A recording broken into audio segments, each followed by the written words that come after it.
Raupatu River Trust and Waikato Regional Council Co-Governance Committee meeting for the 9th of April, 2025. Neville, if I can ask you to open us.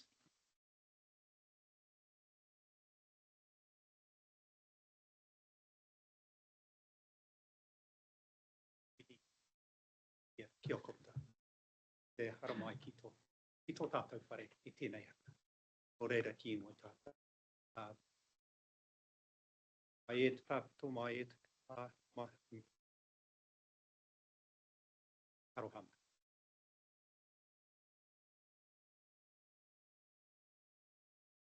Whakatakata hau ki te uru, whakatakata hau ki te tō. E mā kine ki o ta, ki ngā tarataraki. I ake ana tāta kura, i hoka, I hau, e au. Nā katohu taku mihi ki tō tātou kuini. Nā waihono I te pō, o te tau te whero, te tuawari. E rongi tahu rewa tapu o na mātua me o na tūpuna. Puri no hoki ki te kāhui āriki, kia koutou mā, kia noho mai ki wanganui ia tātou I tēnei wā. Whaimana, rire. Nā ka huri toko whakaaro hoki ki a rātou mā kua hinga tēnei tau I tēnei mārama, tēnei wiki, tēnei rā. Kāro nui hoki ki tō tātou I ka nui, tātou kingi tu heitia pō tātou te whero, te tuawhiti. Moi mai rā e koro. Kia rātou mā kua hinga atu, haere atu, I atu rā. Nā rei rā piti hono, tātai hono, rātou ngā honga mate ki a rātou kua whetūrangi ātea. Nā piti hono tātai hono, tau nā kānohi kia tātai. Nā kahuri anō kia koutou a ngā rangatira kua taimai I tēnei wā. Kua haramai ki rongi I a tātou, ki kore rōrero ki ngā take a nunui, hōhonu hoki e tuana mi mua tātou I te. Nō reira, tēnā koutou, tēnā koutou, tēnā tātou, kato.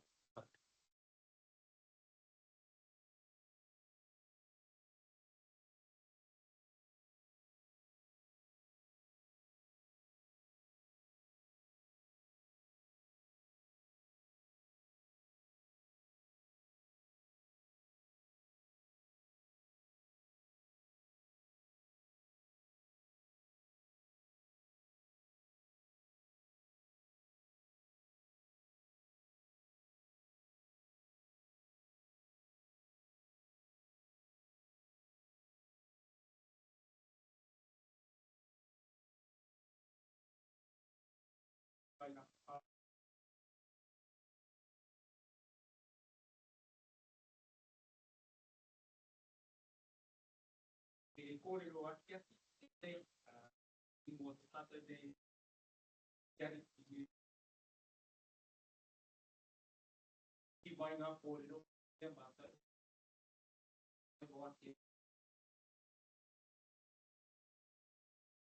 I rā.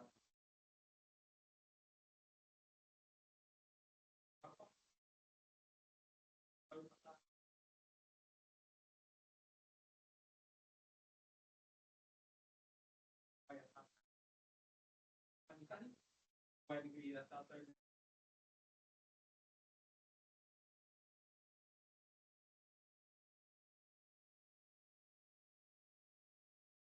Tātou anō tēnei whare, te makaki.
Good. Thank you, Neville, and thank you, Donald, for opening us this morning.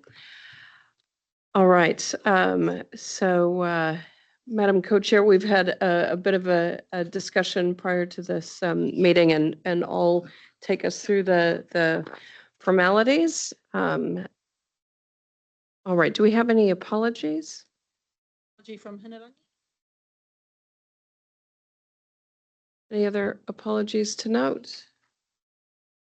If not, can I have a mover, Councillor Clarkson? And yes, sorry. Oh, sorry, just, there we go. Yeah, I want to apologise for being late. I was in the car park downstairs on a conference call. No worries, no worries. Thank you, Trustee Green. Would you like? Please. Yes. All those in favor? Opposed? Carried. Okay, confirmation of the agenda. Happy with the agenda as it? Happy to move there. Co-Chair Jackie, I'll second. All those in favor? Opposed? Carried.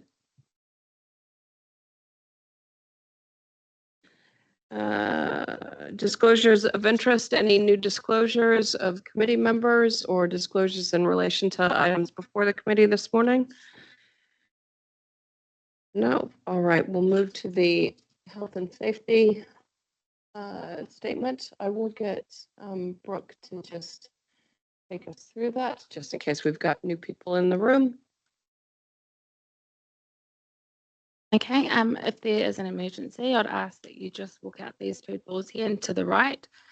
Please cross the road at the lights and follow the safety person. Our evacuation point is just across the road here. Please take your time if there is an emergency. All good. Yeah.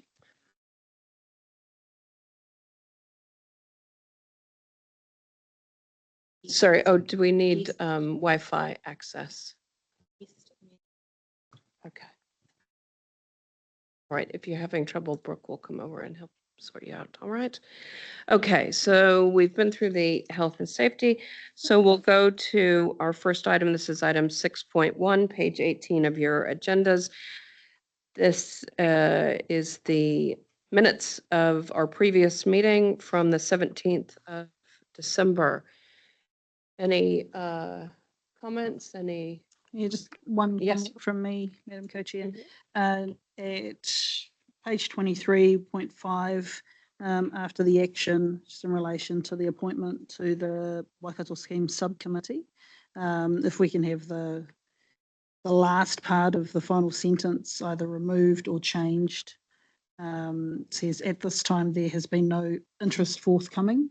I don't think that reflects the situation. Probably what is happening is we're working through an appointment process. Sure. Yeah.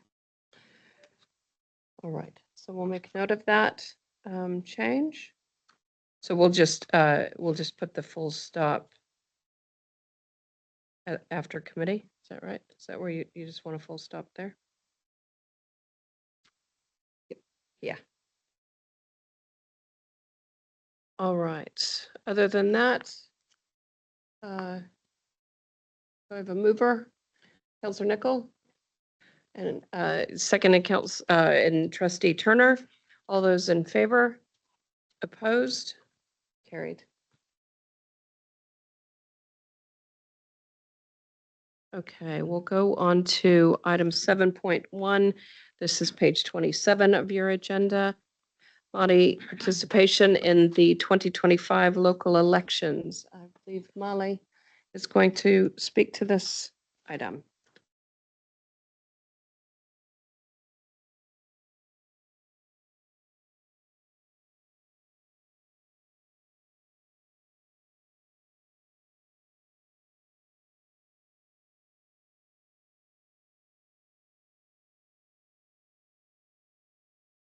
Ngā rau rangatira mā tēnā koutou. This item is really about providing a high-level overview of the work that we plan to undertake to raise Māori participation in the upcoming elections, which is a kaupapa that is both timely and also really important to both Waikato Regional Council and Waikato-Tainui. I'll be fairly brief on the topic. We do have a really full agenda with 9 or so kaupapa. And so I'll just cover some key points. If we move to the next slide, please, Brooke. Why have we brought this to the table? Well, at our most recent co-governance hui with Waikato-Tainui earlier in the year at Hopu with other councils, Waikato-Tainui did express to those present that day that the local elections and Māori participation is a priority. We know that in past elections, voter turnout for Māori has been particularly low, which does result in systemic underrepresentation on councils and missed opportunities to have Māori voices around the table. This issue will become even more exacerbated if we find ourselves in a place where Māori wards and constituencies are no longer or disestablished. We had a recent hui with Waikato-Tainui, other councils, and also mana whenua, and the purpose of that hui was to talk about approaches to raise Māori participation in local elections. It was a really great hui, and the general outcome was agreement that effort is required and collaboration is required in order for us to meet the shared goal of raising Māori participation. Next slide, please, Brooke.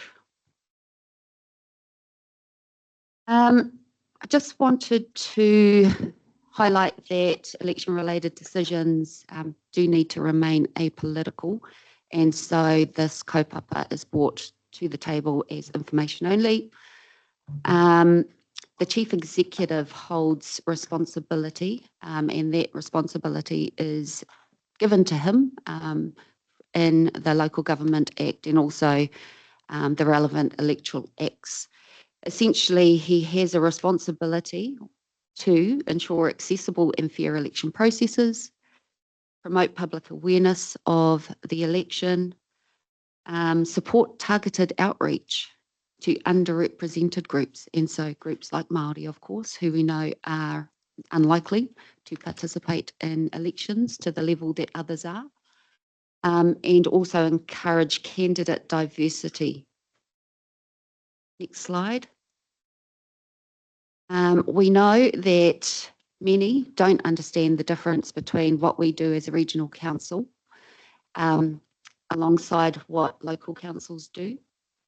And so to address this, we have recently launched at the first phase of our campaign, which includes a digital campaign that highlights 9 core areas of Waikato Regional Council business. Our campaign is designed to connect with, engage with our communities broadly across the region, but of course we have made concerted effort to tailor the creatives that we are using to include te reo Māori and content that is designed to appeal to Māori audiences. We've also had discussions with local councils about events that they might be planning to hold to raise awareness, and we're really keen to tag in with local councils to reach local communities as well. We also recognise that in order to reach Māori audiences, the best way to do that is through iwi organisations and also iwi events. And so one of the most recent events that we have attended is the Tūranga Waiwai Regatta, which was attended by thousands and thousands and thousands of people. And so it presented an excellent opportunity for us to have good conversations with Māori there. So we'll continue to look for these sorts of opportunities over the coming months. Following this first phase of campaign, which is really focused on raising awareness about what the regional council does and getting people to start thinking about potential candidacy. We'll then move into a second phase, which it will directly focus on standing for election. And then beyond that, of course, phase 3 will be all about voter participation. Next slide. Just some key dates for your awareness. Nominations are open early July and are open until the 1st of August. If you know any people that might be interested, please do let them know about this period. Voting starts, or voting documents start to be delivered in early September. This election, the voting period has actually been extended for a couple of weeks, which is hopefully going to improve, I guess, voter participation, just allowing that extra time to get voting documents lodged. And then the big day, election day, is the 11th of October. And we know that shortly after this date is when we start communicating unofficial results, and then shortly after the official results. Next and last slide.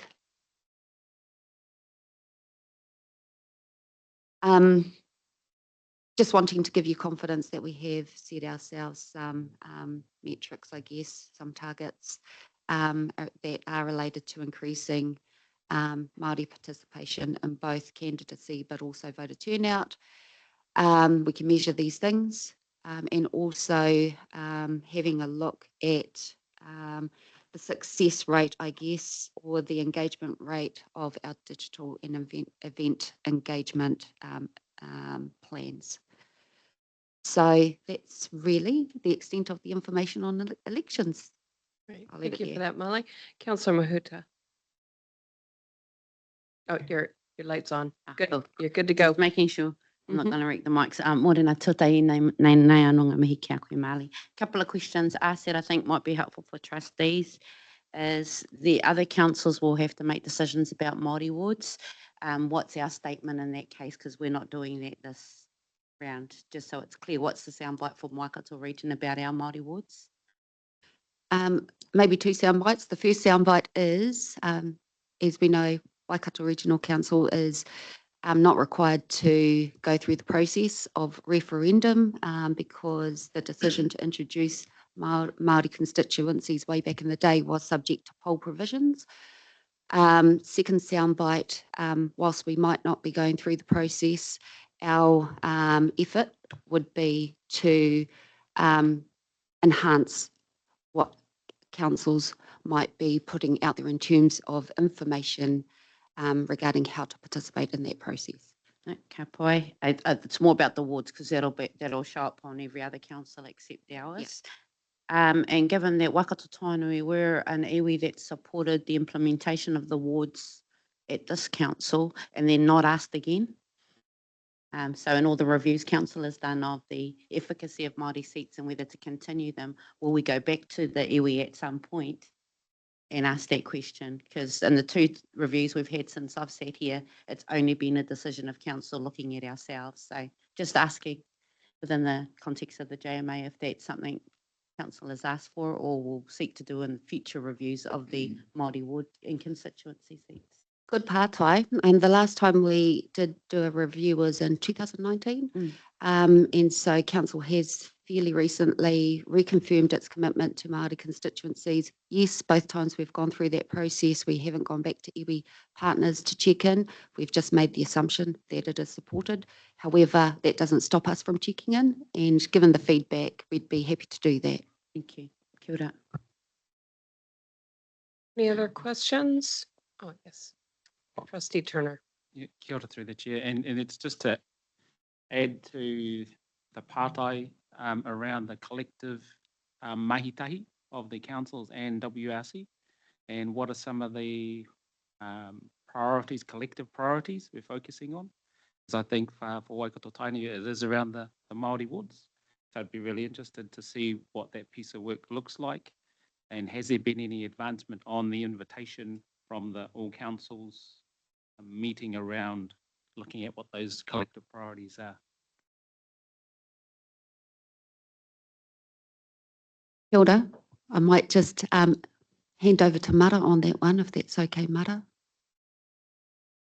Hi, kia ora. So, yeah, we have since the all-council meeting, which I wasn't present at, but I understand there was a good start to the kōrero. We've met twice now.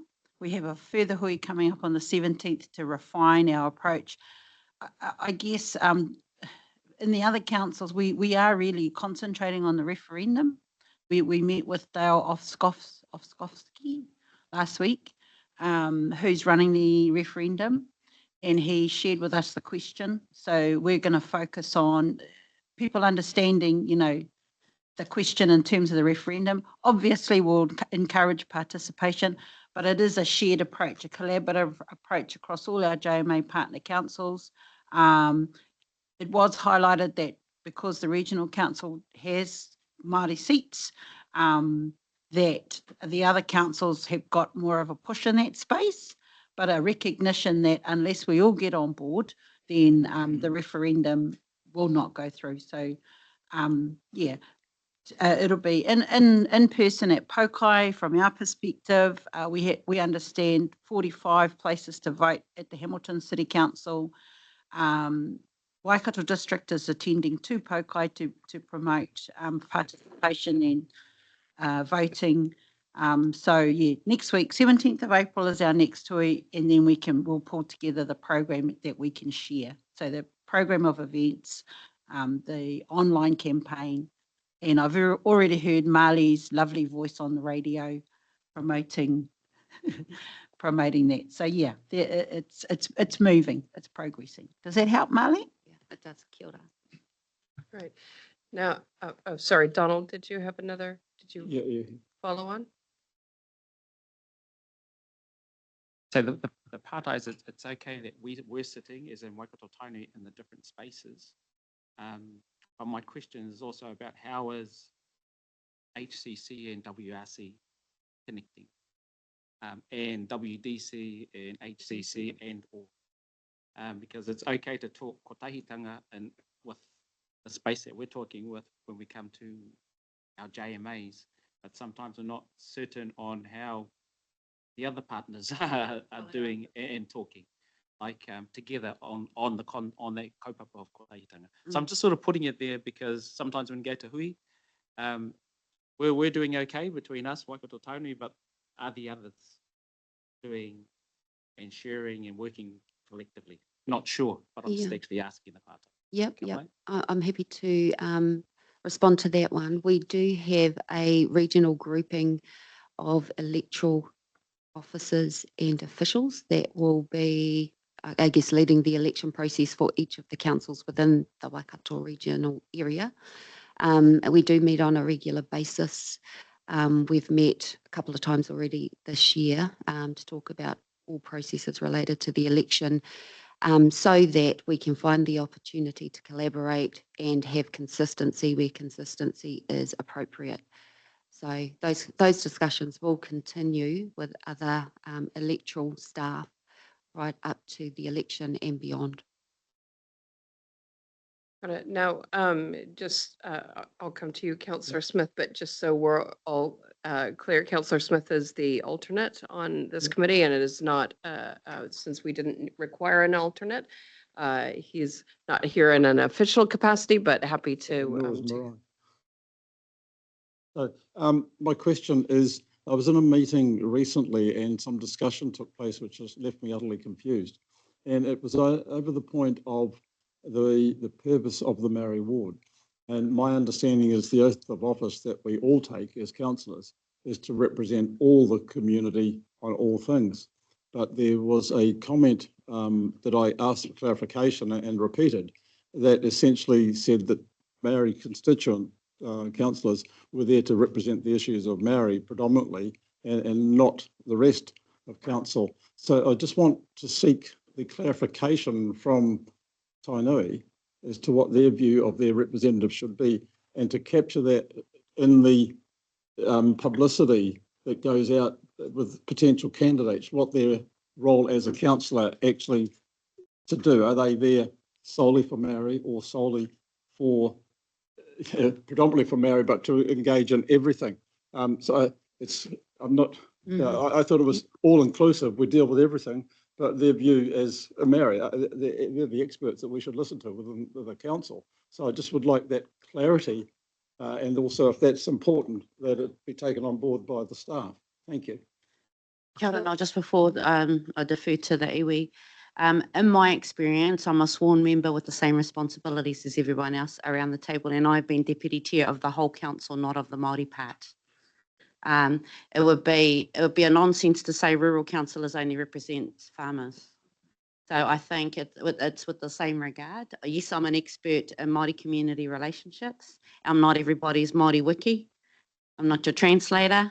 I'm not your guide rangi to all things Māori, but can I help every constituent councillor here create a greater relationship with the community in the areas? That's what I hope to do. But I yield to the tribe. Thank you.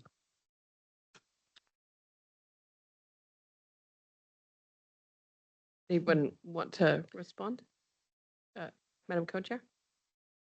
Yeah, rather than fumble it, we've got very clear positions on Māori wards that we've put through in our submissions to government. Happy to share those with the committee. I guess just a follow on from where I think your question was going, Noel.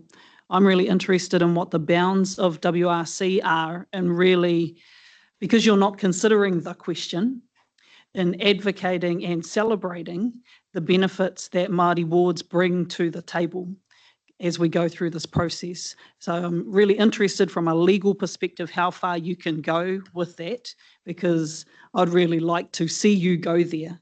You know, others will have the opportunity to consider that question. You don't have to. And I think we should take the opportunity to really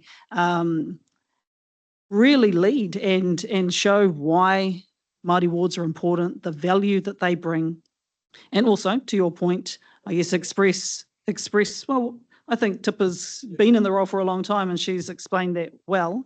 I think in addition to that, and like I said, I don't want to fumble it, we've got written submissions that we can refer to. You know, Māori are historically underrepresented in these sorts of forum, and Māori wards provide the opportunity to, I guess, in an affirmative way, address that. So I guess that's my response to your question, Noel. I do have that question to Regional Council, because when the subject came up, a few years ago, we asked the council to be more proactive in speaking to the benefits of Māori wards. For whatever reason, it didn't happen. I know that the responsibility sits with the CE rather than with elected members. So just really interested in what guidance you can provide on that, Marley. Thanks, Madam Co-Chair. Look. And you can think about it and get back to us. Yeah. So one thing that I can't do is give absolute assurance about what extent we can, to what extent we can promote the success of Māori constituencies.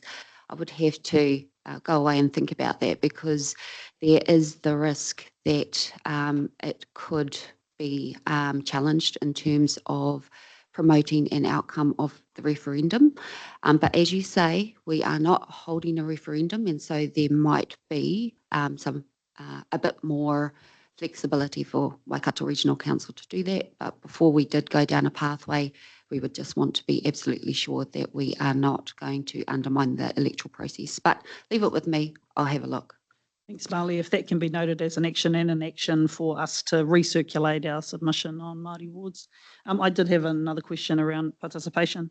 And that's, I guess, what options, I know that people who are more close to this type of election process probably ask these questions all the time, but how do we move away from paper and move to a digital space, which is much more likely to encourage our people to actually participate?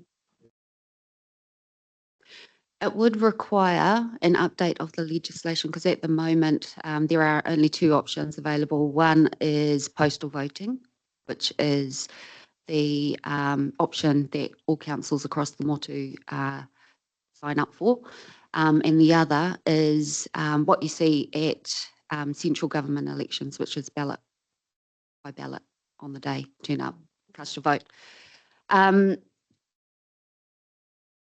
We have looked into the option of online voting in the past 2 elections at least, but we are not yet in a place where technology gives central government the confidence that we can proceed with online voting. And so it's not an option for us at the current time, but what councils have taken up in the past election and increasingly in the current election is placement of ballot boxes in locations and areas where communities are likely to frequent on a regular basis, like supermarkets, for example. So you'll start to see in the areas that you frequent, orange bins starting to show up during the election or voting period. So one of the things that we will be looking to do is identify right across the region where those orange bins are placed so that voters can conveniently plan to drop their voting documents into those locations. And LGNZ has done quite a lot of work looking at increasing participation in local government elections and have advocated to central government for that online voting. But as Molly has indicated, central government doesn't have an appetite right now. We certainly use online voting in a number of other areas across New Zealand society. So I'm not sure why this feels like a barrier for us, but we're certainly advocating at local government level that we need to look at the way we do things and facilitate greater accessibility if we're going to see the turnout we want. I'm not sure who was first. Oh, sorry. I've got Councillor Mahuta, then Councillor Clarkson, then Councillor Nicol. Councillor Mahuta. And just in support of Marley's report, the Matamata Piako District Council was going to run it as a pilot. They were invited one year to get it ready, but then the risk of digital fraud stopped them even running it as a pilot. But I think there needs to be a way, probably through one of the select committee processes, because national government is becoming increasingly an online, we're using more technology than not, and in this space we're not. My quick survey of asking young people if they used to snail mail, it's a bill or a fine. So I'm trying to get them to love the orange man, but again, that's their relationship to snail mail. It's not a good news place you go and get mail. And if you ran a survey, I don't think many of them know how to send a letter. Right. So the target or the future voters are more worried about than those of us who might vote. That they have no culture of voting. So perhaps if we add to how, I know it sounds really basic, but actually how to and where to do it to a whole generation who don't interact by snail mail. I share the same. Nice. Hey, thank you.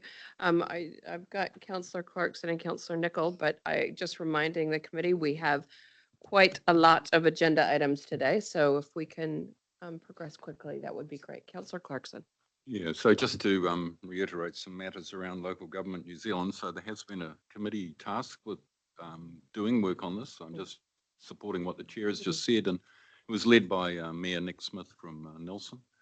And they have come up with, I think, a pretty substantial report, which does outline some of the possibilities, and it definitely includes electronic forms of voting. And I'd just like to support the drop-off boxes, because the drop-off box, the other thing we need to be monitoring is the closure of post boxes. So across the whole of the region, there are fewer and fewer post boxes, and so the drop box becomes critically important, and its location becomes critically important. So I always make use of the one up at the university. That's the best place, and hopefully that's where the young people can be influenced to start some of the process. But even for those who know how to drop a letter, it's increasingly difficult to find a place to drop it. So yeah, I just wanted to reiterate those points, and we really do need to keep our eye on where we locate the drop boxes. Well, and yeah, in terms of posting in a rural setting, uh, hard to know when the posting's coming past even. So, Jen. Yeah, just clarified as the TAs that are taking the lead on the Dropbox locations and such. I mean, we are so often part of the process as an add-on to what the TA has decided. Is there anything there? So that's why I nodded along vigorously to Don's corridor around the working together part. Yeah. Yeah. And obviously we also have the situation across the region where some are STV and some are first past the post. And so obviously comms needs to be explaining that part really well. We wouldn't want people to actually go to the effort and then not be counted because they ticked instead of numbered or whatever it might be.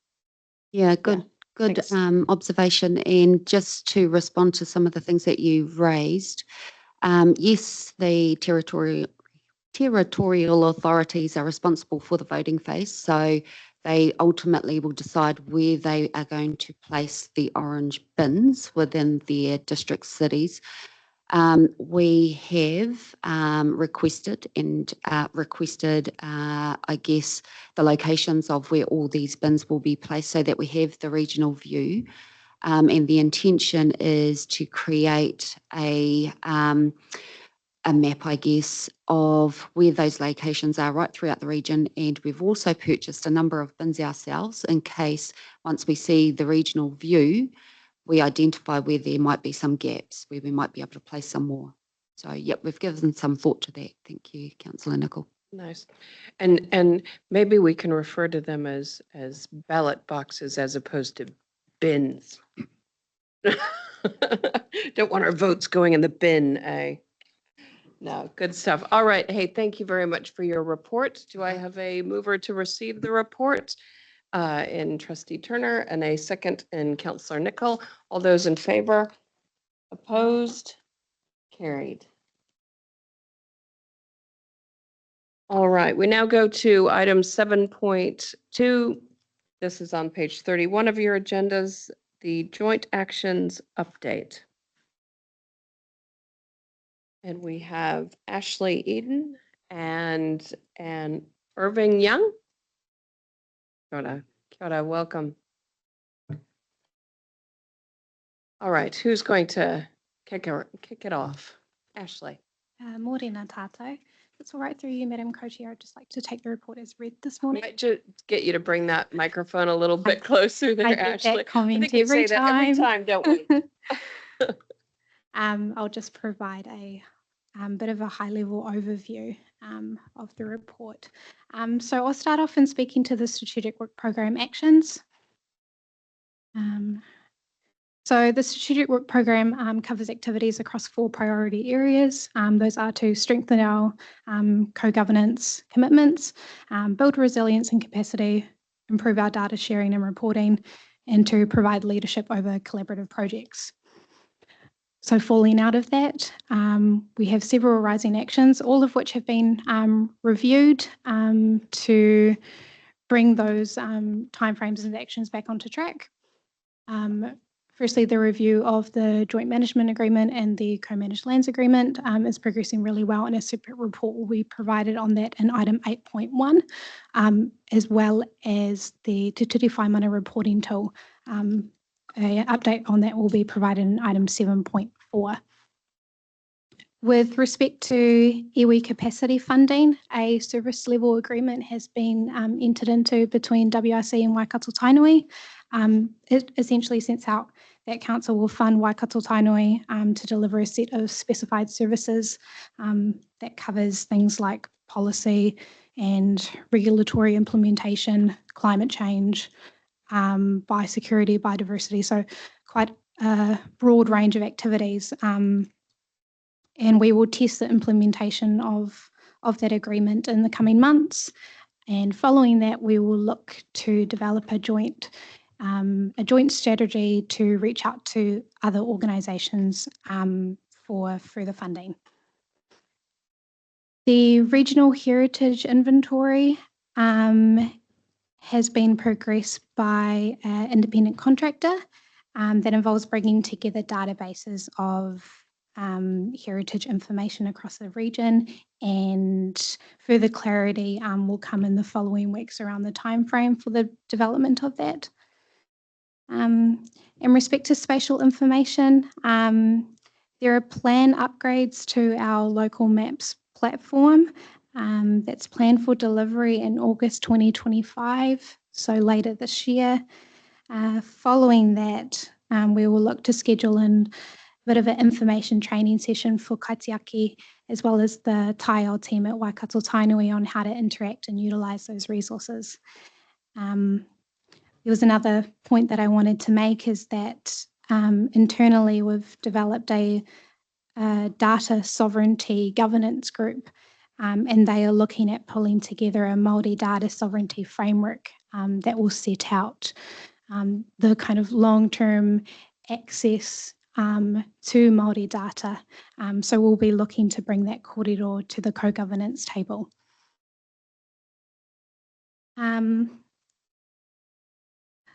Another area that I just want to note is that there has been a lot of engagement in enhancing social procurement. So over the last 3 years, Council has worked with 10 active suppliers that are Māori owned and Waikato iwi affiliated. During that 3-year period, the total spend with these businesses amounted to just under 740,000. But we know that there's still a lot of work to do in increasing our reach to Māori businesses overall, particularly given that Waikato-Tainui's database of Māori Pākehī amounts to 350 businesses. While not all of those will be offering the kind of services that Council seeks to contract, it definitely indicates that there's a lot of improvement to be made in our space. So recently, WRC attended a buyers meet that was hosted by Amotai.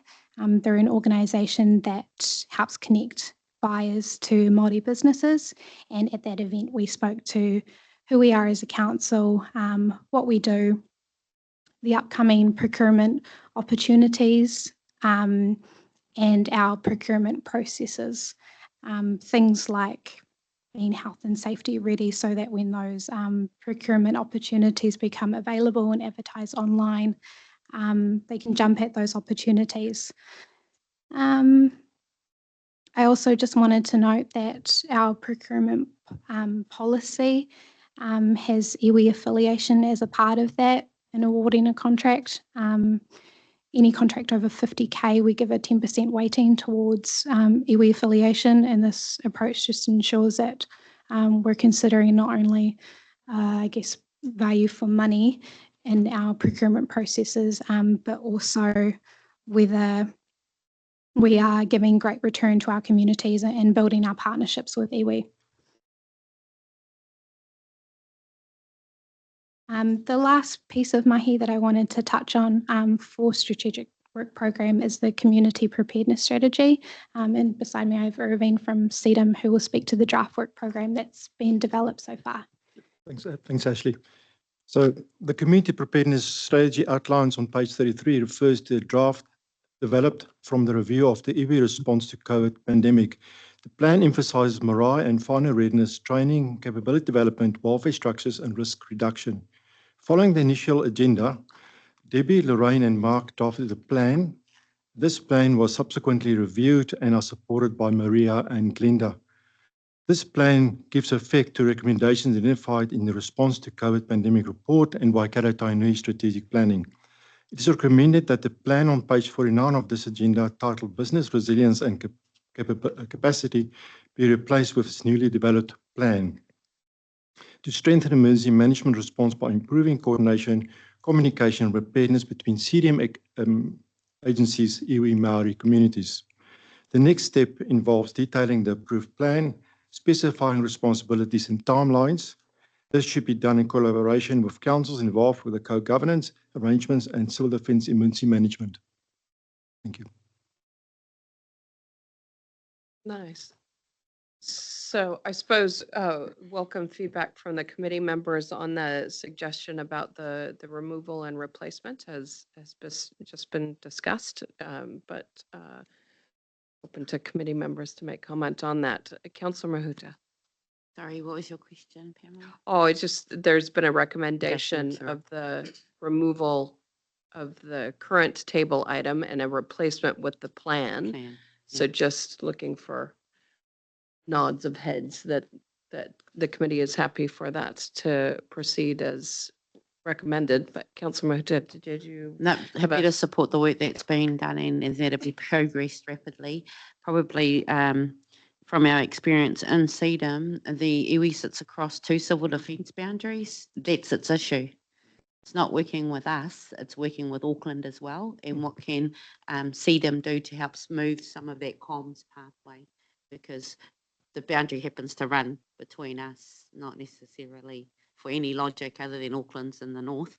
But that became quite a substantive issue, not only with the COVID, but also with the weather events. So I just wanted to count it in. No doubt it's been discussed, but if the iwi hasn't said it, just saying it in support. Kia ora. Sorry, I'm Yes. a little bit lost on the recommendation. So we've got this table on page 58, 59, which is what the slide's referring us to. So on table, page 49. 49. 49, yeah. Yeah. It's this. Unread.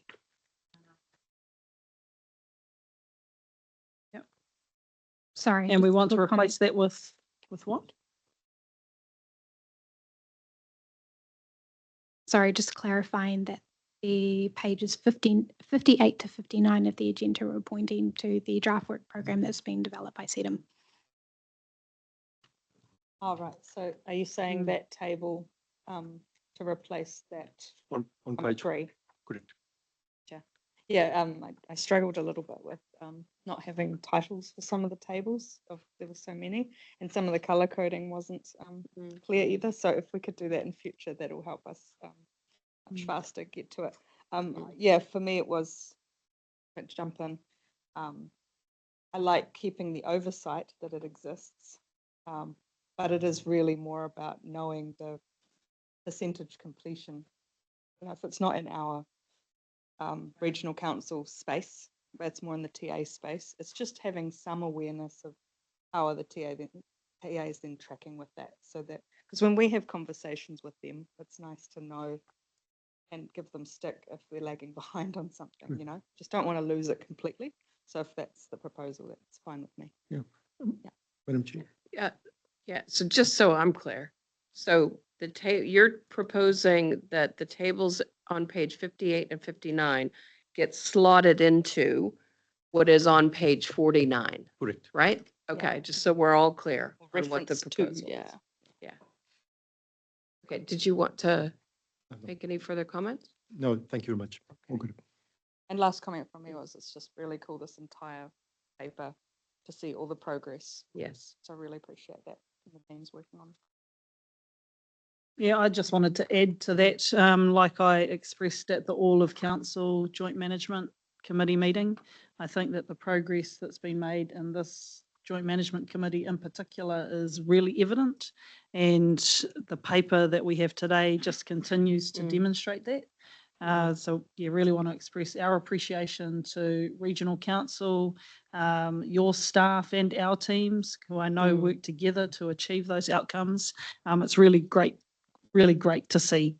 With the CEDAM work, really looking forward to those milestones being put into the same form as we already have, and seeing the same type of progress occurring in that space as we have in others.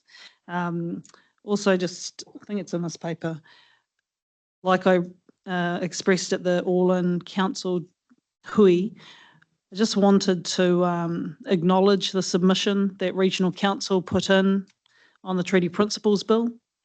It was noted in the action list, and, you know, really strong submission. The same level of strength did not come from all of our partners. So I just want to put that on the record that, it was noted by us, and that helps to build our trust and confidence in our relationships. Build up. That. Sorry, All right. Oh, sorry, yes, through the chair, just Councillor on Mahoney. shared work program, an area where I think we could be looking for gains is the iwi has taiao funding. We have natural heritage funding that marae and hapu, for whatever reason, aren't accessing. I think they're shared objectives. So I just think we could work much closer together, because we want fully funded and successful projects. And we've only all got small part of that pūtea each. So again, I'm not sure how we start counting that, but since I've been here, it hasn't increased the number of marae accessing that fund. And so I'm just wondering what other work can be done. So that, again, best chance of project success for those groups. It's something we count anyway, so it adds to your information, and if you know how much we're not allocating to shared projects, then perhaps it'll compel the applicants or our processes or something to come closer together. Thank you. Just building on that, in the table, one of the actions was developing that process to identify land for restoration. So really keen to see that process actually be developed, because I think that might help in identifying or working with us to identify where those projects might be and how we might be able to tap into the funding that is there for priority works. So if that can be picked up as an action, that would be appreciated. Thanks. All right. Trustee Turner. Yeah, kia ora through the chair, just reiterating Councillor Nichols and Mahuta's Jack and the chair, co-chair, is that kotahitanga between the different territorial authorities and the connectedness, but also acknowledge the mahi that's been done by the team and sort of leading a lot of that out as a tauira of mahi tahi together. And really sort of proud to have been in the all council meeting, sitting together, being able to share the mahi that's happened over this triennia. So we're sort of trying to say, this is how it's done, guys. And actually say it like that. And then if the teams are keen to maybe uffy some of the our other colleagues, that would be really good, because it goes to the outcomes of what we're all trying to achieve together. So yeah, tautoko ngā mihi, but that connectedness piece of mahi, and so mihi ana, tautoko. Thank you, Donald. All right, with that, can I get a, just noting the actions that have come out of our discussion, but can I get a mover, Councillor Clarkson? We still, And apologies, sorry? we still have one final component. Oh, as a part sorry. of that report. It's just speaking to our land management strategy, mahi atu mahi actions. And Nicholas has joined us for that. Kia ora tātou. Just get you to pull that microphone a bit down. There you go. Kia ora tātou. This is just a very brief, with only a small handful of slides, and an update on the accomplishments since our last JMA meeting on delivering our Oh, gosh, Tui whoa, Pita I Whenua don't want to strategy. skip those. Bring on the accomplishments. Well, the first thing I want to do is I just wanted to acknowledge Harmon and get Harmon to introduce himself.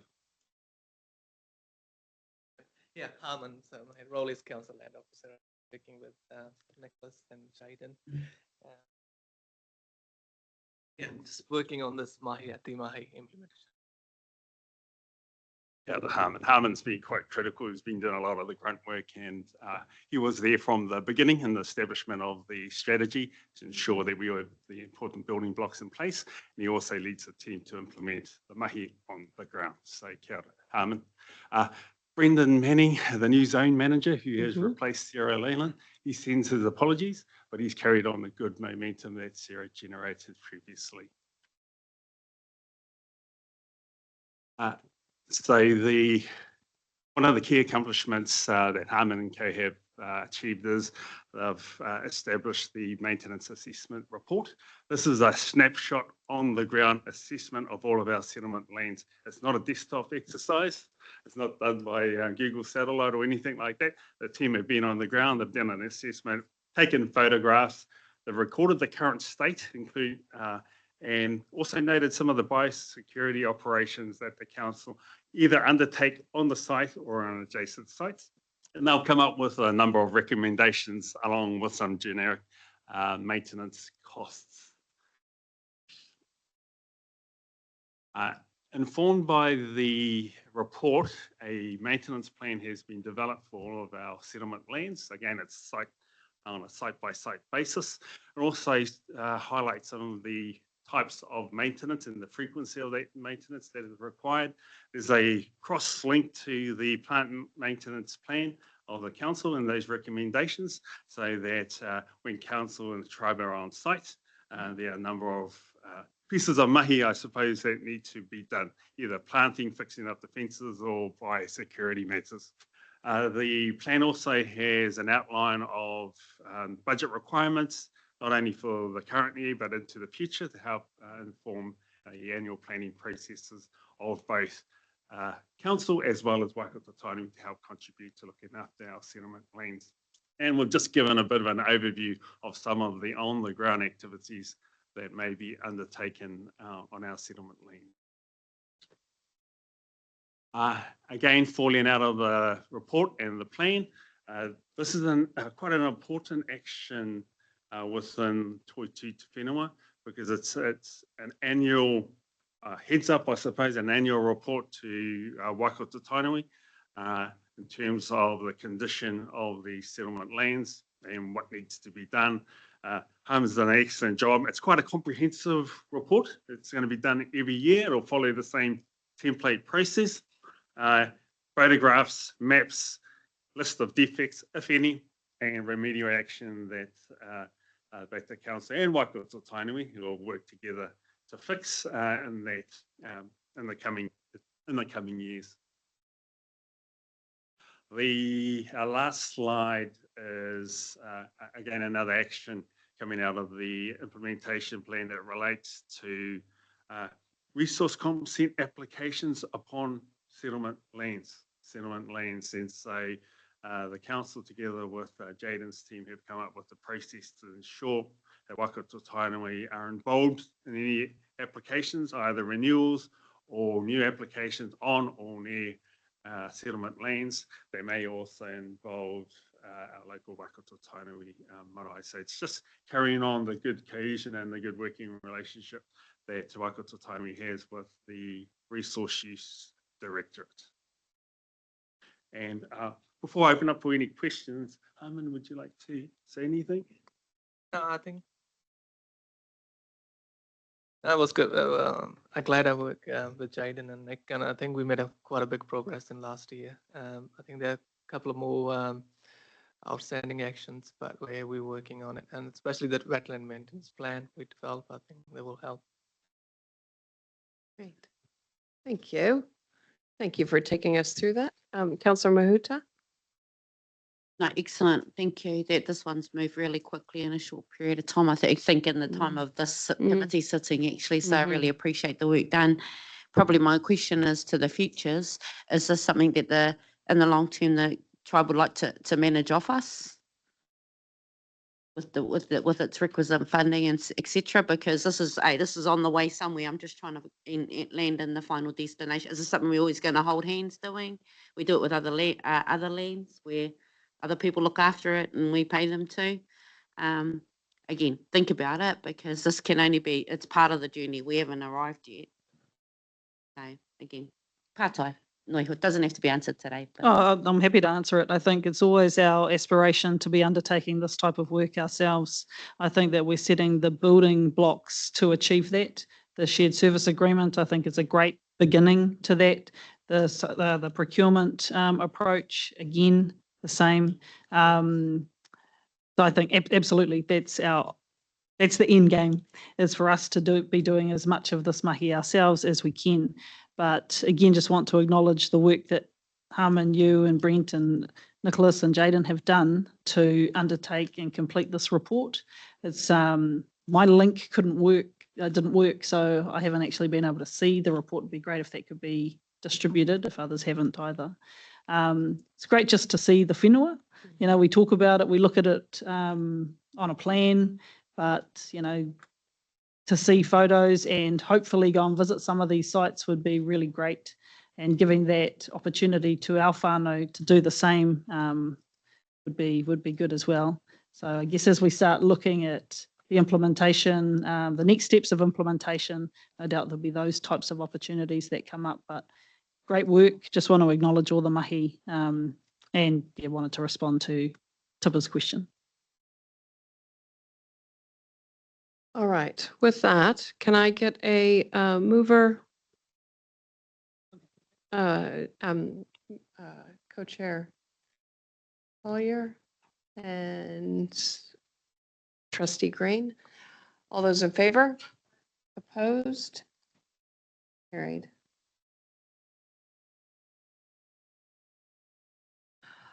All right. Hey, thank you very much for that report and that presentation. Really appreciate it. And we will make sure that we circulate a link to that report so that everybody can access it. Okay, we'll now move on to item 7.3. This is page 64 of your agendas. And this is the sorry, yes? Excuse me, Madam Chair, Co-Chair. The action list is sort of part of that previous report as well. Happy to take that as read, but I wonder as we start knocking off things whether they can come off the action So list. it's not, The same thought. it doesn't get longer and longer and yeah, all good. Okay, we've got, so this item is in reference to Ture Whaimana reporting tool, and we have Angus. Ora Angus. And we have Ed. Kia ora, tātou. Is that working? Yes. Yes. Well, Angus Mackenzie toko ingoa. I'm an environmental consultant for Waikato Regional Council and have been awhiing this work along in terms of trying to get it coordinated and keep it moving. I haven't been involved in the detail, but these two gentlemen here have in terms of progressing this. So I know this has been an item on this committee table for quite a while now. So I'm really keen to get to showing you the progress rather than probably telling you too much about it. I do have a PowerPoint, but we can just quickly flip through to that. I'm not sure whether that's on there. No, if it isn't, I could just talk to it. Sorry, we don't have a copy of the PowerPoint.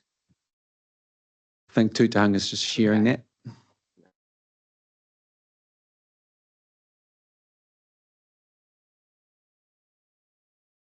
Yes, if you just move on to the next one. So the purpose of today is just to seek endorsement of the progress and support for refinement and implementation of the Te Ture Whaimana reporting tool.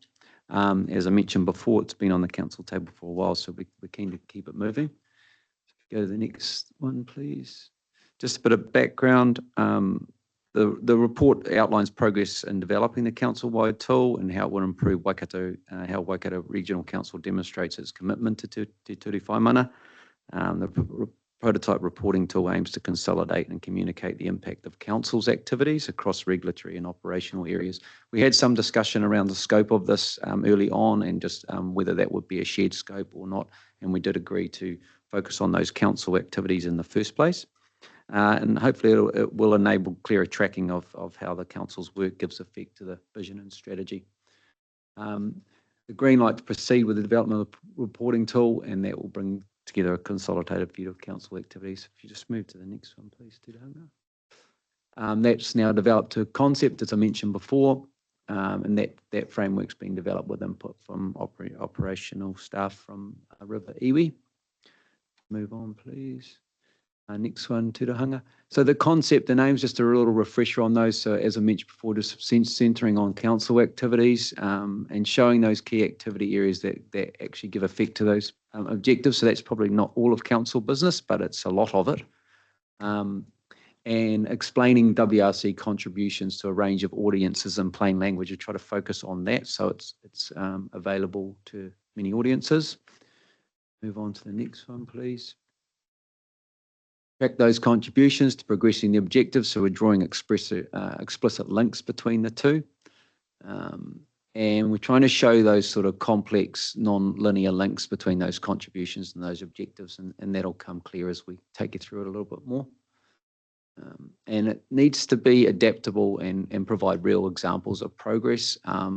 council's been keen that it integrates with their, I guess, their standard reporting processes so that that's efficient and that people actually do keep it up to date as we go through.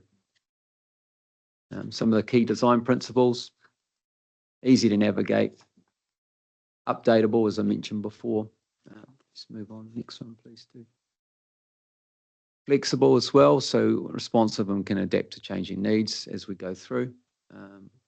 And modular, we've broken it into various modules so that, and they're aligned with various business units in the council to make that easy to maintain. Some of the challenges with it: distilling that complex information into a form that can be easily understood. That's always a challenge in the work that we do. And again, trying to support that with metrics. So drawing those direct metrics to those objectives has been tricky. There's some examples of that. The objectives themselves, and you'll be aware of this, are not associated with any specific targets or measurable benefits. It is about that vision and that overall progression towards the vision. So try to show that as much as possible. So this one is just, we'd like to preview that now. So Tūtahanga, have you got the link to the tool, please? And I'm going to hand over to Tūtahanga and Ed at this stage, and they can surf you through it. Is that okay, Ed?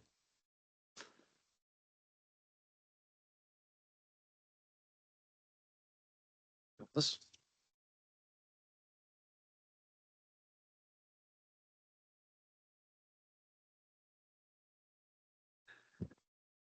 E aku rangatira nei rā te mihi atu ki a koutou.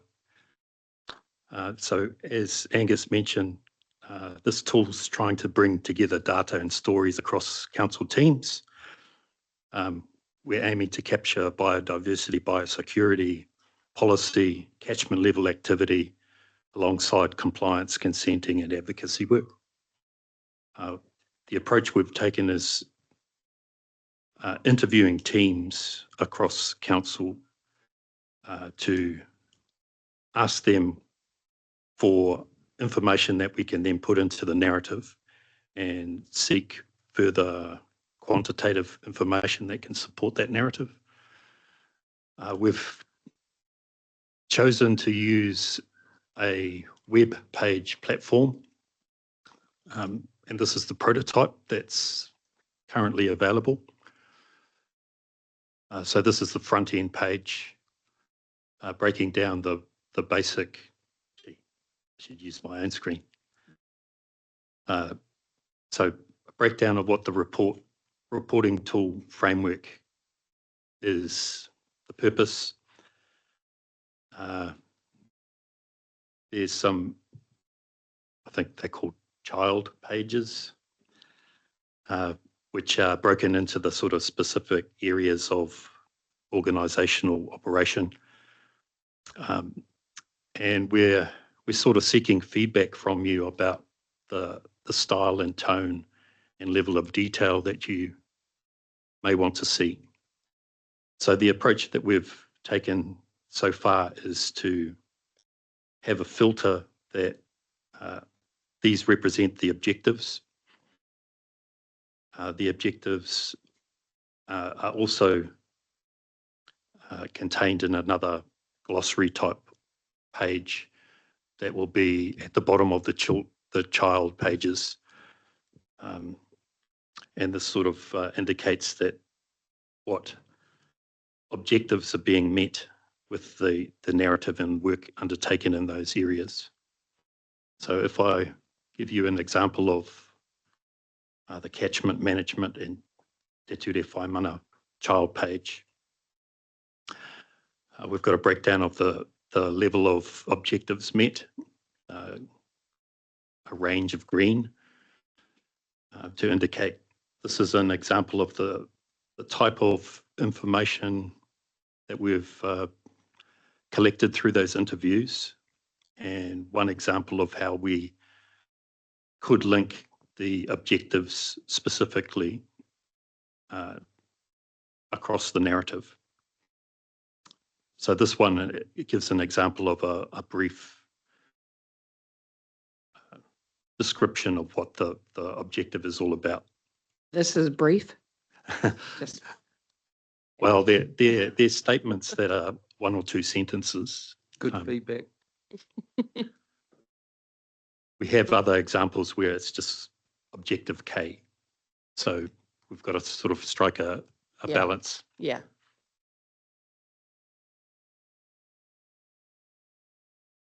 So this is the page with all the objectives so that you can refer to them in greater detail. Again, just sort of complex information, detailed information, I guess, is more accurate. So this will be the page to quantitative information that supports those. And we've also sort of considered putting in recommendations for enhanced future reporting.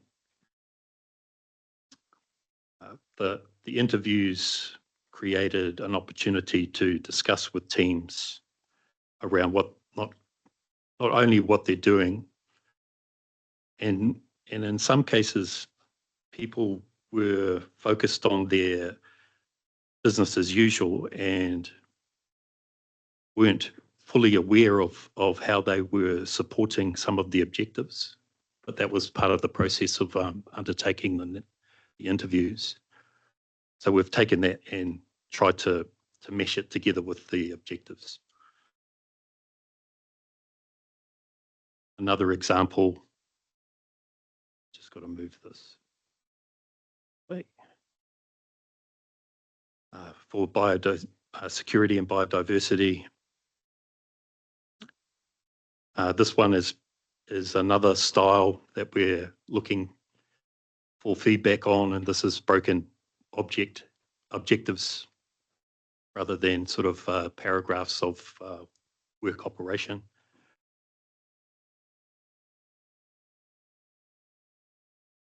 You can see that that emphasises the links to the objectives more clearly, but there is issues around having multiple objectives being met by work activity.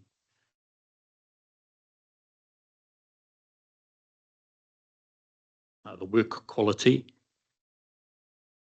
water quality, sorry, is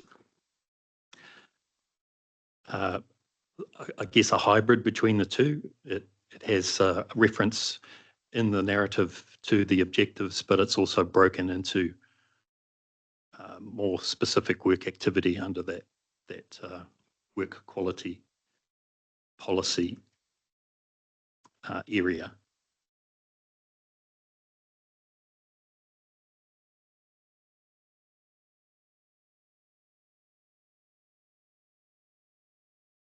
And there are links to the other pages that have supporting quantitative information that we're still compiling. So I just want to make sure the committee is clear what you're wanting in terms of feedback from us today. Are you asking us to comment on whether this is meeting the mark? Are you asking for where we would like to see it presented differently? I just want to make sure we're clear what you're. Yeah, I guess there's two parts. It's an update on the progress, but also an opportunity for feedback about what. Okay. Right. Cool. Right. Just wanted to make sure we were focused in. I think that's all. Anything else to cover?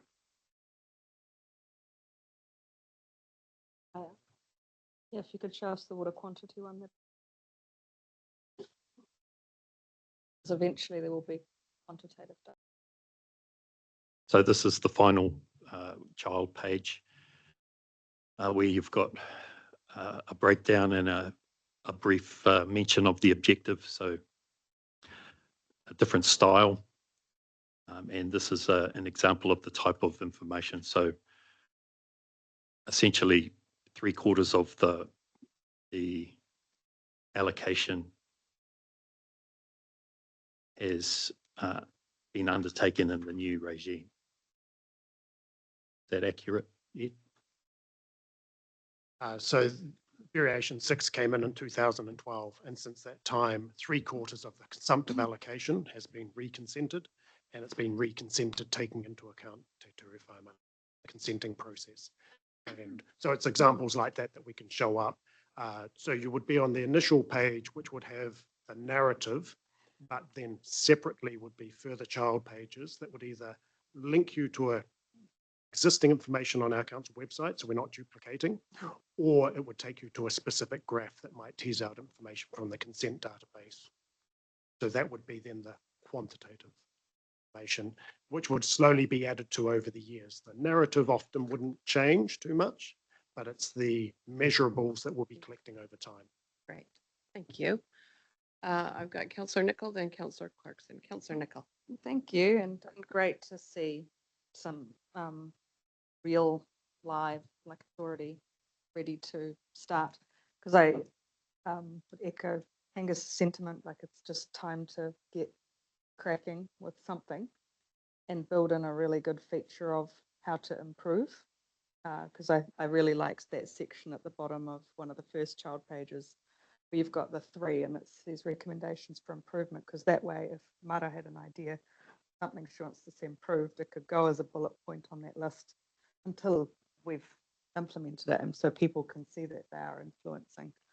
I'm very keen to hear what the trustees think of it, of course, but from my view, it's a good start. And so while I have notes on how I want it to be more or better over time, I think using the website makes sense. It's an affordable way to get started as well. It's a way where our teams have the ability to update without having to rely on any other third party as well, and their availability to do so. When we get to, I suppose with the 3 different styles that you've mentioned, the first being the whole mass of text with the objectives in brackets versus the objectives by title. To the eye, obviously, the objectives by title are really nice, if that is what the user is kind of coming at it from. And I think that's the question we've got to help these guys answer. The hybrid obviously makes sense, maybe even just in some parts, and it doesn't in others. So maybe part of option 2 and option 3 would be okay. When we get to quantitative section data over time, I'd love to see trends rather than snapshots, but if we start with snapshots, that's cool. And I suppose the last point would be that whole project is approached from what we are currently doing, and hence there might be things we are not doing. And so I'm guessing that's being addressed by that green table in the paper and the recommendations of what could be in future. Because over time, I'd love to see how an objective is addressed pretty much in every territory of the region. Because I know we like to pick a key project where we're doing well, but that kind of ignores the fact that that objective isn't. So I shouldn't say every territory because it's not relevant to every territory of the region, but to every subcatchment perhaps of the Waikato and Waipa River. Yeah. But I think that's just a building over time thing. We all acknowledge that's a thing here. So that was my feedback. And I like the green table. Yeah, I won't repeat the things that Jen has said. I agree, it's a good start. I'm just unclear about who the actual end user is. Is this for members of this committee? Is this for the public? Who is it for? I'm not really clear on that. And having said those things, I mean, I know it's obvious, but I'm just hoping that you will be ruthless when you produce the final version. Ruthless about removing vast amounts of text and putting them in an appendix or somewhere. They don't need to be on the screen. They don't need to be there. And please pick a font that we can read. These fonts are way too small for any visual display on a screen. And this is a general trend that I've been noticing lately in lots of reports, I have to say. If the font is small and I can't read it, I will not read it. And so yeah, great work. You've made a great start. I absolutely agree with that. But please get some clarity around who this is for, so that when it does appear on the screen, it really hits the mark. Thank you. Yes. Madam Co-Chair. Very glad to see this on the agenda and to have you all here to present your progress. I guess what I had in my mind when we raised this many years ago was establishing a system for regional council to really reflect on itself, what it is doing to give effect to Te Ture Whaimana. And I think that looks like different things depending on what its purpose is. You'll have internal things that you want to establish to embed that thinking into your culture and into the practice of your everyday, staff members. I expect that the framework will be set up so that on an annual basis and maybe on a more frequent basis, you're easily able to produce a comprehensive report that actually sets out what you are doing, and to Jen's point, what we could be doing but aren't doing, So I think that the interviews, good starting point. As I was going through the material, what really jumped out to me, and I'm a details person, is nice to have the narrative, but if we wanted to see the details, how is the system being set up to be able to filter that and present that information, so that we're not just trying to cover off a very large subject in one or two sentences with one or two examples. We would expect there to be a whole lot more. So I'm really interested to see what sits behind this within council construct. We've previously had your Power BI reporting tool presented to us, where you had proposed to use that as a source of, I guess, data capture. So really keen to have a look under the hood and see what that looks like and how well developed that is, because I think it gives specifics to the words. And having an ability to filter and select what level of detail might be reported depending on the purpose is what I'd hope to see in that Power BI or whatever framework you want to establish. From a communication perspective, I think, pictures are better. Graphs and infographics and that type of information presentation just makes it more engaging. But we can probably handle reading material like this, but I don't know if others would. And we do want it to be used so that people can get a view of, well, what are council doing? Actually, Te Ture Whaimana aligns with council's core purpose, so it shouldn't be a hard thing, or this council's core purpose. So details, and then translating the what into the so what. What are the benefits and the positive impacts of what we're doing? And I think that speaks to Jen's point around wanting to see over time the trends and the impact that some of those initiatives are making. In reading this, I wondered where the strategies in Te Ture Whaimana sit. So there's the vision and focused on the objectives, but the strategies are part of Te Ture Whaimana as well. And there are some very specific things that we should also be checking ourselves back against, and they're probably easier to achieve actually because they're quite specific.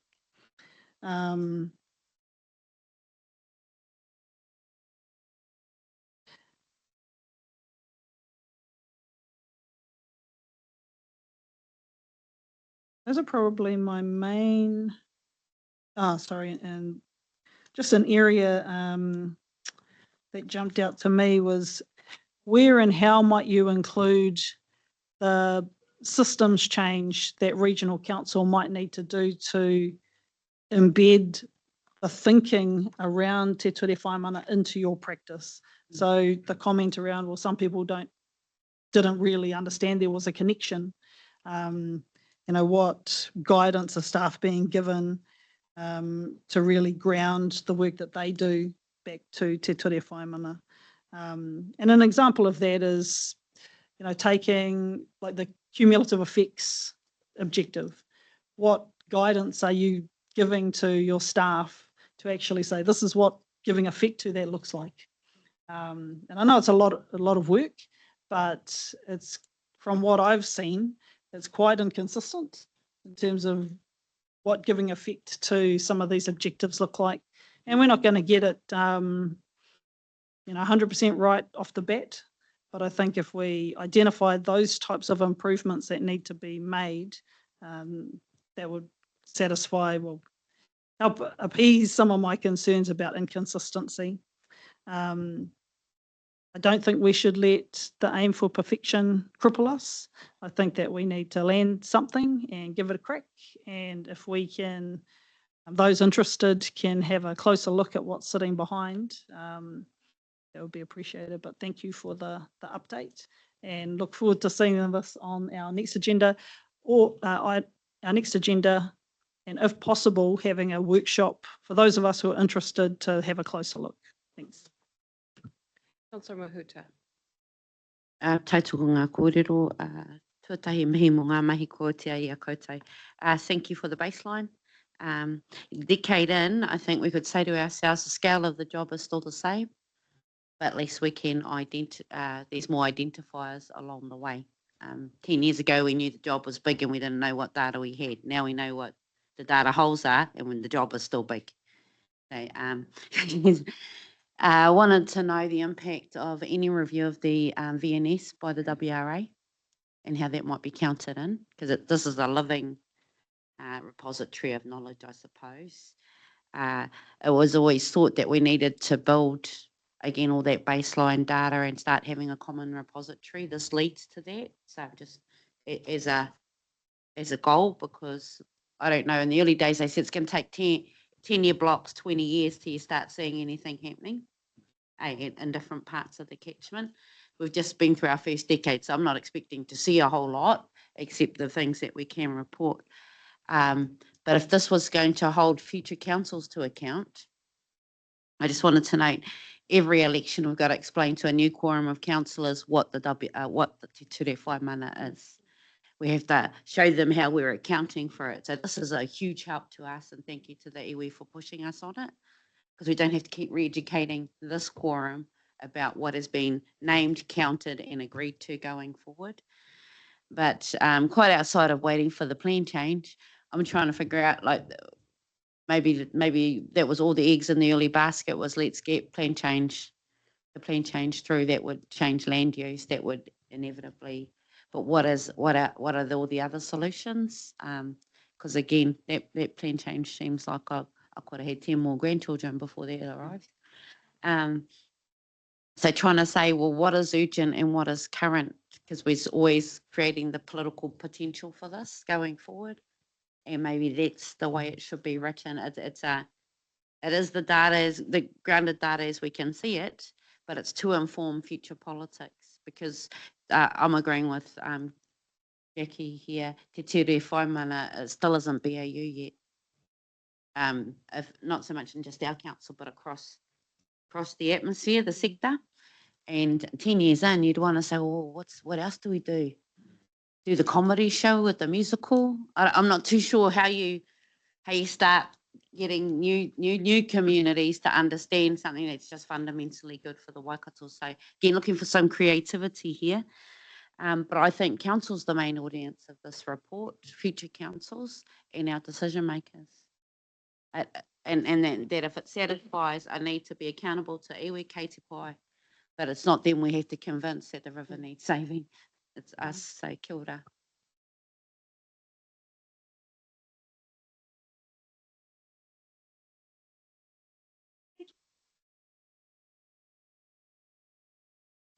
Yes. At the Whangamarino meeting on Monday, Julian Williams addressed the group and mentioned the review of Te Ture Whaimana.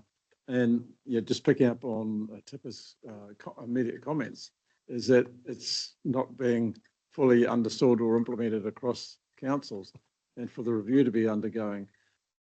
It's with further change potentially, hopefully not too much. But is this tool flexible enough to incorporate future changes? And secondly, what is being done, or what can be done to further enhance the understanding and take up that Tip has just alluded to? Thank you. Yes. I don't know if there any comment. Oh, that's really good. Sorry. All right. I've got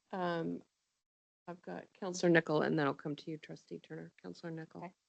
Can't wait to hear what Don's going to say. Just wanted to reiterate, yeah, if the project wants to carry on quickly, I mean, we're a fairly small group. I'm really keen for us to have a workshop, because I know the timing of the actual JMA meetings to get feedback is probably not conducive to the kind of progress you talked about. And then the other point was, that's probably more of a question that we've talked about before, but what I like about the website aspect is that it can be replicated in a modular way, should a TA want to do the same thing. Out of the TAs in Rohe, which ones are you having a similar conversation with? And is there one that is kind of ahead in this conversation? Because there might be a point in the let's just get started and get some feedback where we might like to have a workshop with them or so to just see if there's any last learnings we can take before we go live or something, to make this something that can be, you can go on the regional council website for the same thing here, you can go to Hamilton City website, that same thing there. Or at some point they might come together, obviously. We've talked about that in the past. Can someone answer that for me? From what I've seen, and I'm not involved in all the joint management committees, is that the same ask has been made to all of the committees. Thought so. And it's in that too hard basket. We will approach it in a very transactional way. So for each report, we might say, oh, yep, this satisfies objective, whatever. And we were there once, so I understand. Yep.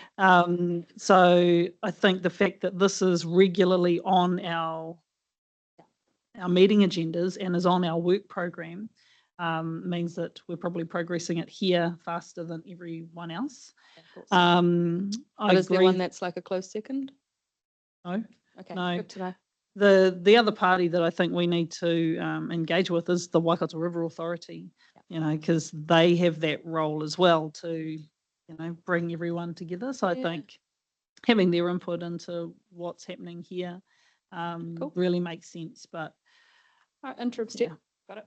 Yeah, and for me, it's if the aim is to have a consistent approach across everyone, but you've got to start somewhere. And if we try and eat the elephant, we'll continue to not progress. So it's more meaning when we have this set up, maybe that will help one of the other TAs move from where they are. I'm sure it will help them all, because it's not a focus earlier. at the moment. Thank you for that. Just good to know where we're at.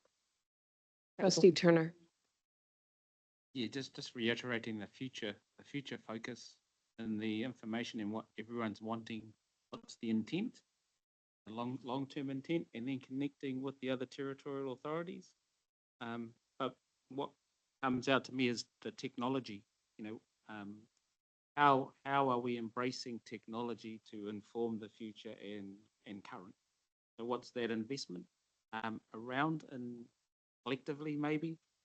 We talked about earlier the electoral survey stuff and how can we capture audiences and end users.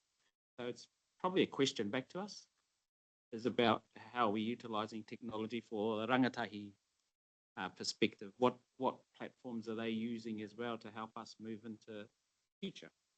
But to Councillor Mahuta's partai is how flexible, agile, but recognise the start. So that's awesome. So also Mahi acknowledge that, and it's that journey. How do we do that collectively together? Because there's going to be cost involved, etc., etc. What's the strategic partai that we need to ask ourselves to connect for the future. So that's just placing it there for all of us. Help outing a hapai. Kia ora.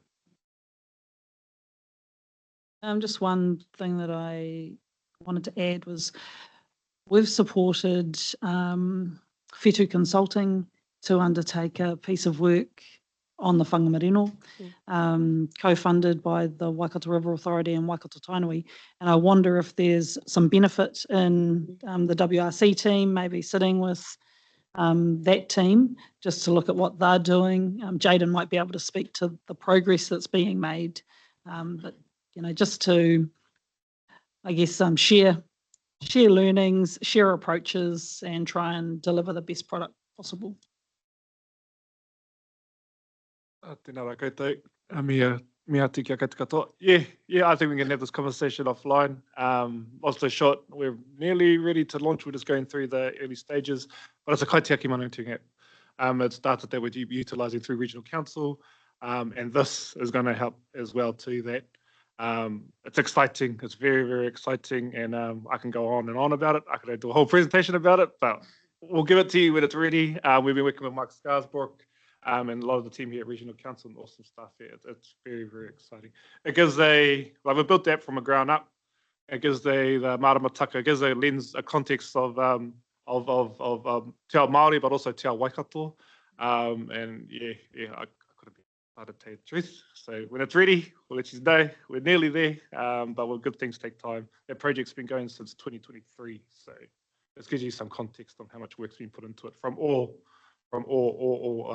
aspects, regional council, Pāmana conservation, niwa, the list goes on. Met service, that's quite exciting.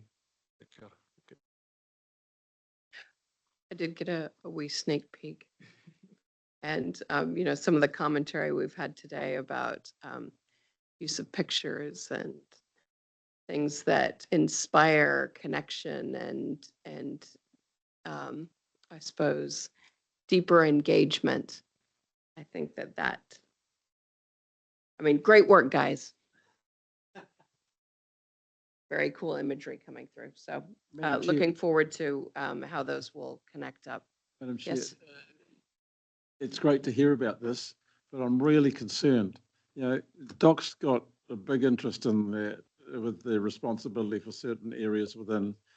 We've implemented our own whangamarino action plan. We've got iwi doing it.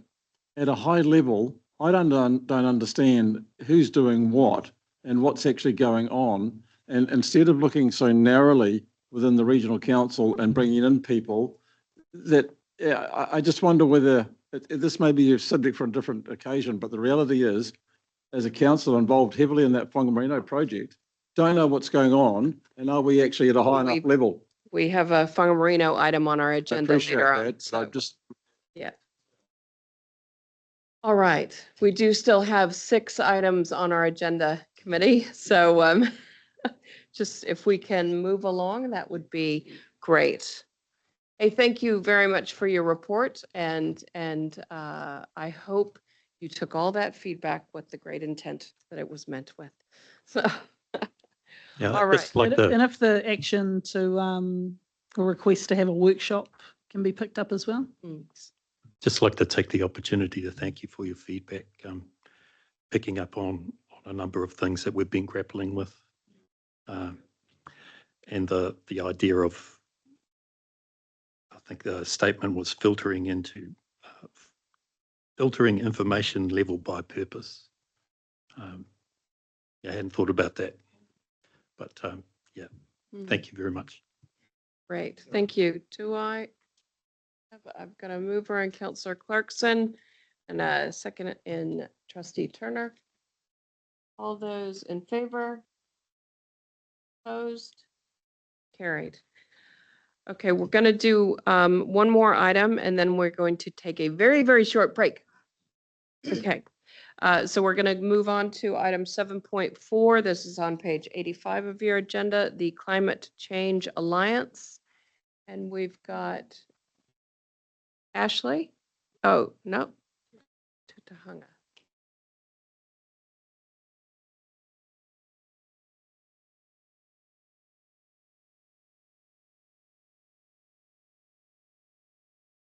And again, I'm hoping we can make up some time here. So if we could just progress through, that'd be great. Kia ora anō tātou. We're seeking endorsement of the framework that's been put into the agenda and support for the proposed next steps towards a climate alliance. The report updates progress on a four-party alliance between Waikato-Tainui Regional Council, Waikato District Council and Hamilton City, where the alliance supports coordinated response to climate resilience grounded in Te Ao Māori, strong governance and shared action. High level points, the alliance framework is developed and circulated for feedback. We're having a next meeting to follow through on feedback from other councils and Waikato-Tainui. It's based on shared priorities through the documentation that we brought together under the framework. And we've completed, we're looking further to develop the sort of governance structure and delivery work streams. The next steps will be to finalise the agreement, resourcing and commencement.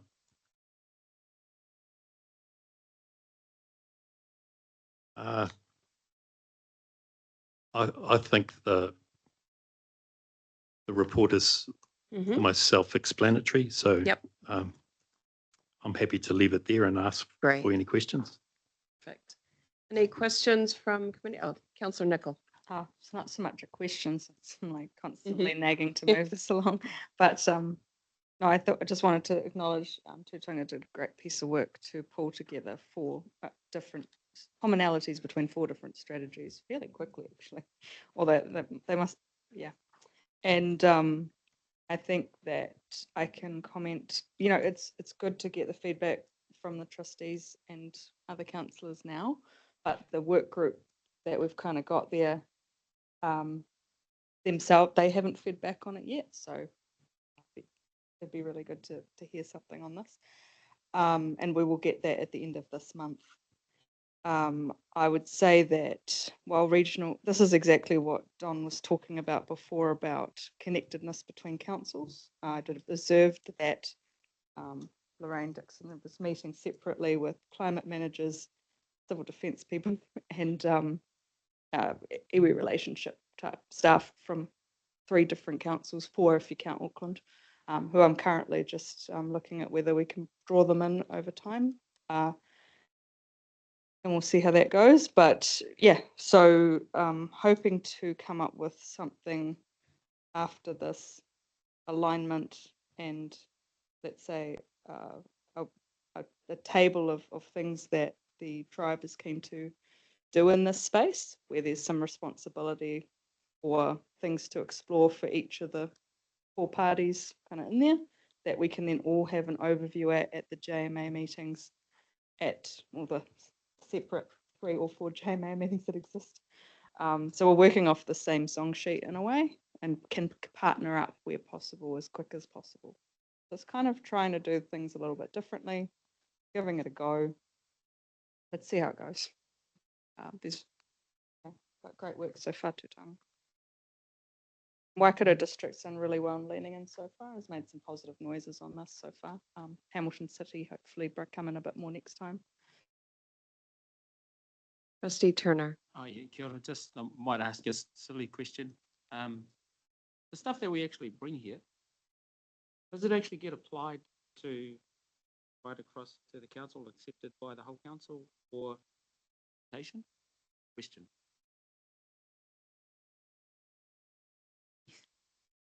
In accordance with the tours of this committee, yeah.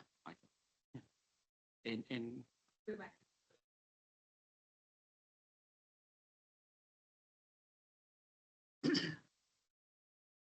no, that's good. I'm just sitting here and thinking, I'm going, we're doing all of this mahi, and is Where does it go? Eh? Yeah. How does where's it it land? going? Is it actually, and the mahi that's been done by the kaimahi, and then sort of thinking about that and the energy. So that's sort of where that question come from. So the other couple of questions just quickly is Waipa is, I noticed that Waipa is not a part of that, where they asked, did they not want to question? Also future-proof, where does future-proof sit in this space and how is that connected? Is it connected? Those are just some questions. I'm not Good sure what the questions. answer is, but. Future Proof is a planning forum that we participate in with other councils. So it's a planning forum. And if we advise it like others, and then we take advice out of it. Yeah. Yeah, sorry, Don, but so what the outputs of this committee go to council, we approve it. If there's impacts on other work streams, then they're looked into. If it doesn't, well, then it's focused on reporting back here. If it's specific to here. Yeah. If it's something we can do with other councils, though, it's at their will to do it. We have no big brother role over the other, so you must, except for holding them to account in our rules. A lot of it's through relationship, through Pamela being on the mayoral forum, through us all participating in zone 2. It's about forums on forum. Hey, we're administratively dense here in local government. You want a committee, I can find you one. But any action, it might be harder to find. My question is really back to us, Pamela. Given the work we're doing with Waikato District and resilience, does this all swim together, Jen? Because it seems like everyone's doing something, but it might not be all adding up to. Yeah. Okay. Yeah. Cool. Yeah. Because those meetings, we've only had 2, and they're very, very starter mode-ary. I'd hate to think that that's. Yeah, it might be like a line in that supposed table that's happening. It's not replicating that. And then if I think about the work that we're doing in catchments on,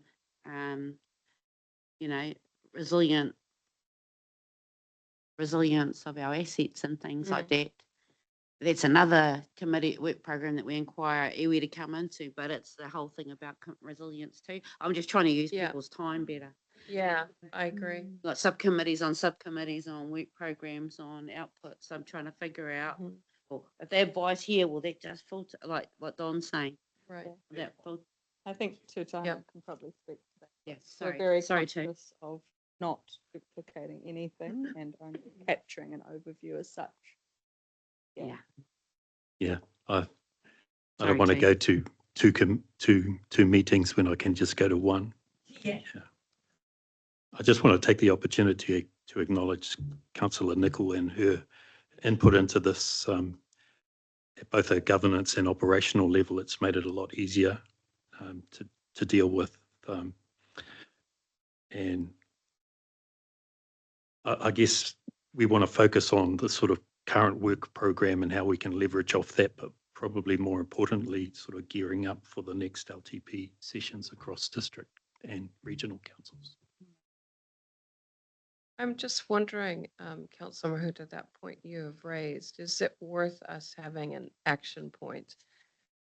Because I'd really like to see, but it's like you say, there's in climate action, there's in our JMA, there's an ICM, there's in CEDAM, there's a number of things where we seem to be addressing the same types of subjects, and you wouldn't want to see things work at cross purposes just because there's a lack of awareness of what gets covered in one place and not another. So I just I can talk to that. I mean, the way we oversee things in this council is about to change after October anyway, with the committees that we've got. So it's to me a bit of a side event, but the inspiration for this really was going through the Wharekoa Coast 2120 project, where the community came up with a plan, and there were various councils that have responsibilities to deliver, and that then got adopted as a strategic direction to feed into long-term planning. So it was kind of trying to do the same thing, but rather than for one community, it's for one tribe, for example, who I was hearing was stretched with dealing with 3 different types, if not more, of different councils. And I was thinking, when we come together, I'm trying to actually align what the 3 councils and maybe 4 or 5 are doing, so that we're trying, because we've all got JMAs, but we might have, 5 to 10 to 15 different ways of then tracking that. Let's just try and do something together on a topic. And most of that is just talking about what we're doing in other spaces, unfortunately. But maybe it'll lead to actually getting something into LTPs next time. Yeah. On all of our councils, which might even be a partner project. Yeah. Potential. Who knows where that's going to go. But it's just getting to, after you get to know how the system of councils work, but realizing that all councils still do things differently. Let's see if we could, for Waikato-Tainui's sake, try and do something the same. Yeah. Jackie, did you have a comment? Yep, I'm happy to receive the report. Just want to acknowledge the work of the team to make, put this to us, and Jen's leadership in driving it forward.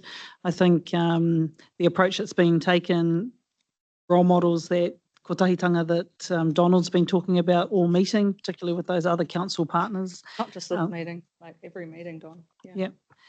I've got some comments on the framework, but given that it hasn't been through the working group, probably, pass it through to you guys to consider when you meet. Thanks. Yeah, actually, you're on that group. So. Yes. All right, so you've moved the report. I'm happy to second. All those in favor? Opposed? Carried. Wondering if we can get through one. Yeah, okay. So we'll go on to item 7.5. This is on page 99 of your agenda, exploring Mātauranga Māori in coastal environmental monitoring. And we have Michael Townsend and Mackie Porotini.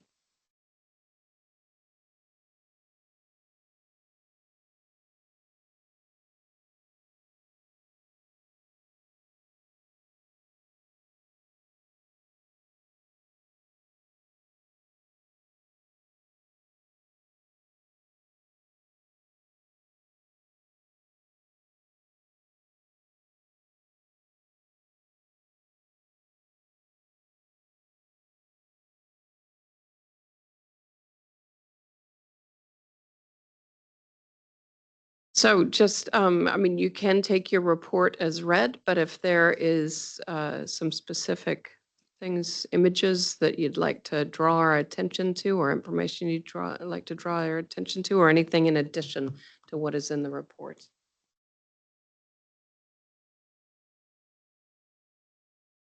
Yep.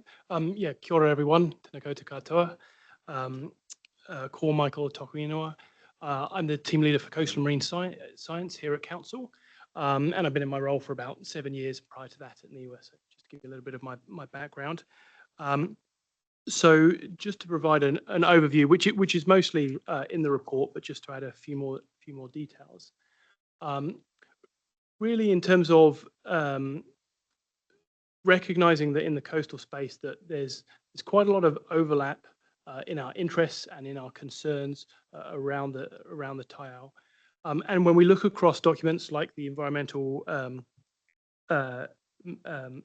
plan, Waikato-Tainui's environmental plan, across our strategy, coastal marine strategy, across a lot of council documents, when we look at the details, there's a lot of overlap. So the things we care about, the biodiversity, the water quality, the tonga species, the ability to swim safely, and the issues around erosion, sedimentation, sediment loading, pollution, bacteria.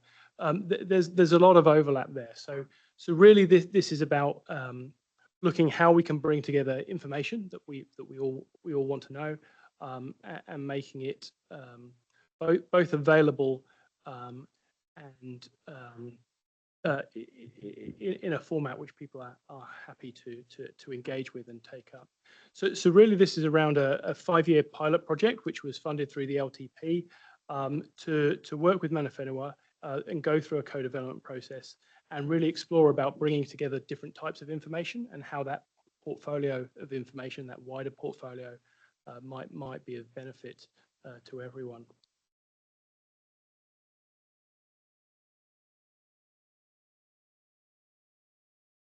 So how will we go about this?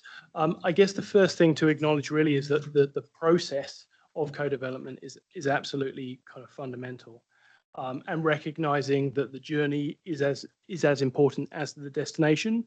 That through that co-development, it's something that has to be built together and from the bottom up.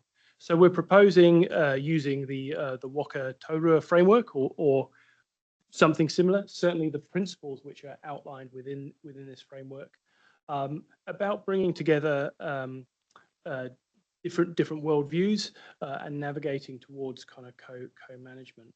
So it's a structured approach which, yeah, as I say, brings together different knowledge systems. It helps develop a shared space for engagement, identifying common purposes, and the different perspectives that allow for a broader portfolio of information. I guess, as mentioned, the Waikato-Tainui, it's recognised that there are two waka, that they have been brought together for a specific purpose. They're not always attached, but they're brought together to achieve those common goals. Yeah. And so this is a possible foundation for this co-development process and producing a framework.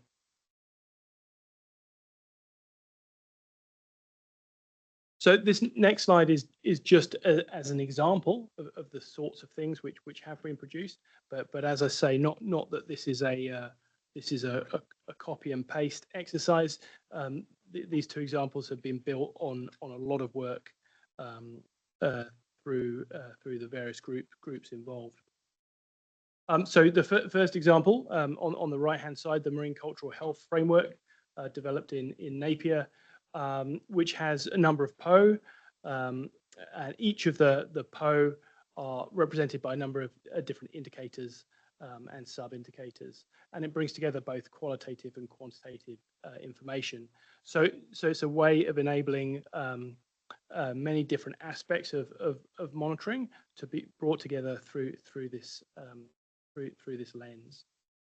And just another example there, Kane Taiapa, someone I've worked with in the past, with a cultural health index for Tauranga, and again that has focused on the the issues and the interest there around wetland extent, around some of the macroalgae that the issues they have there, and around Tonga species, so cockle populations and the kai that they value there.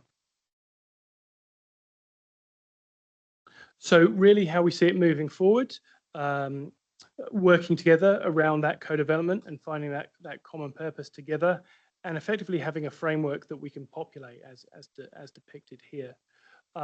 Recognizing those different worldviews, but also the key things that happen between the waka, the ability for training, capacity building, the formation of trust and understanding, really being key benefits or the key purpose of bringing these together, in addition to delivering an environmental monitoring framework. This next slide is just some pretty pictures, but to illustrate the kind of work that I'm involved with and my team's involved with on a daily basis here at council, and again the sorts of things which through the environment Waikato-Tainui's environment plan, I know there's kind of interest in these sort of things. So really about connecting with the information we are able to provide, and then also getting that view. So on the left, you'll see examples of the team measuring sedimentation through some buried plates. They're measuring the depth of sediment up on those knitting needles. We're involved in habitat mapping, so looking at the different the composition of different habitats across estuaries, which we've done for the East Coast. We mapped vegetation, so mangrove mapping, and we've looked at the expansion of that past. And then things like eDNA and just the general capturing and measuring of the biodiversity of macrofauna and megafaunal species that are out in the environment. So that's just an example of the sorts of things that we can bring to the table. Nice. I'd go for the benefits. Yeah, I'll go for this one first. Yeah, so in terms of the benefits, just recognizing that through the development, through the growth, that we would hope there'd be a lot of benefits over short, medium, and kind of longer terms. Improve recognition of Te Ao Māori worldview by WRC, and kind of reciprocally, hopefully a greater being able to put that out to a wider community as well. So kind of increased levels of environmental information and engagement. I've kind of mentioned relationship quite a few times over those last slides, but using that to provide opportunities, building trust, building relationships, to have experiences and pathways in terms of environmental monitoring, and recognizing that through that growth, that could include training, studentships, scholarships, secondments, and pathways to employment, including Māori scientists. All of this underpinned by WRC's Māori recruitment strategy. So that's an overview of, I guess, of our vision and where we'd like to go, recognizing it is a co-development process. So honestly, by its process, there's a lot that isn't here because it has to be co-developed. One of the things I've heard over my time, which is coming to a co-development meeting with a fully fledged plan is not how you do things. So we've tried to provide an idea, some examples, capturing what we like, what we think is the benefit of doing such a program, and then we'll go into it with good faith. Any comments you wanted to make? Kia ora tātou, ka mihi kia koutou e ngā rangatira o te Waikato-Tainui, koutou hoki e ngā kaihautu o te kaunihera nei. Ko mea ki horotini tōku ingoa, he kaihautu tairanga whenua. So I've been brought into the project back in November. So my role there was to support Michael in terms of drafting an iwi engagement plan. That plan, I guess, encompassed identifying all the relevant iwi hapu marae, and then putting in a structured framework on our engagement methods, phases, timeframes, etc. And so, as you can see, the groups on the screen there,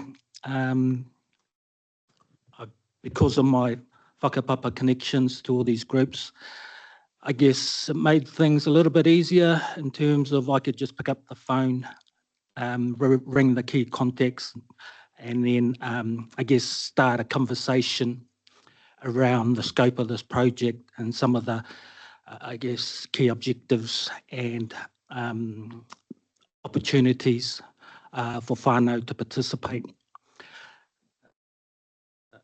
So, obviously, relevant marae, at this stage we've been able to engage with all those groups, hapu groups, collectives. The only outstanding group we haven't engaged with yet is Mō Kaikainga, only because the advice we received is that they were going through their AGM and they just wanted to wait for that process to settle before we reached out to them. Yep. So a summary of the feedback so far. It's been positive. Obviously, especially our marae hapu are all interested in the data that can be achieved through this process, through this project. And I guess for our ongoing engagement, we will provide updates as we move forward, And then I guess at this initial stage, it was just about informing and identifying ways that they can participate. So for us, next steps is to engage further with Okapu Marae and Moka Kainga. We also want to identify whānau who can provide a cultural induction for WRC staff prior to implementing this project. So we're in discussions there. Want to support the project leads with identifying potential partners or mana whenua who can who may be, I guess, been identified to participate in this project. And then moving forward, we want to monitor the engagement, gather further feedback and review our progress as we move forward. Kia ora tātou. Tēnā korua. Thank you for the approach. Just a couple of questions in terms of the role of council in protecting and preserving Mātauranga Māori. We will no doubt collect it, but it's not ours. So how will we vest it back in the Aotea Harbour where it belongs? That's just one question. I get them all out, and you don't have to answer any of them right now. It's just by whakaro ake. How do we leave more experts in these places in terms of sustained training and or the development of local experts? So that when we come to do this again in a period of time, kei reira te Mātauranga, don't they know how to interact differently with us? And yeah, no, I just really look forward to this one because I know who you got to work with, Maki, or your relations. Kia ora, mine too. But and just to you, our origin story is over here. So this is something Tainui Waka is interested in. I mean, Whakotirangi's gardens there, first kumara planted in our rohi, or in Aotea. So it's a deep story for this area of the waka, for the waka. So we appreciate you doing it, but want to know how we can be full partners in it. Yeah, I'll try and give a short answer to your first question because I appreciate there's a much longer kind of conversation around that.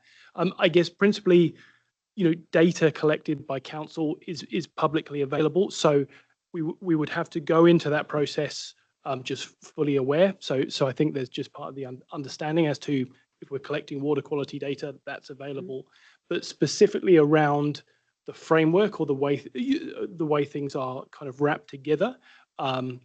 I think, yes, certainly in terms of the ownership, how that is used, how it is presented, there's kind of lots of discussion there. Obviously, council has information where, information in layers, which is not necessarily available to the general public. There are kind of sensitive layers.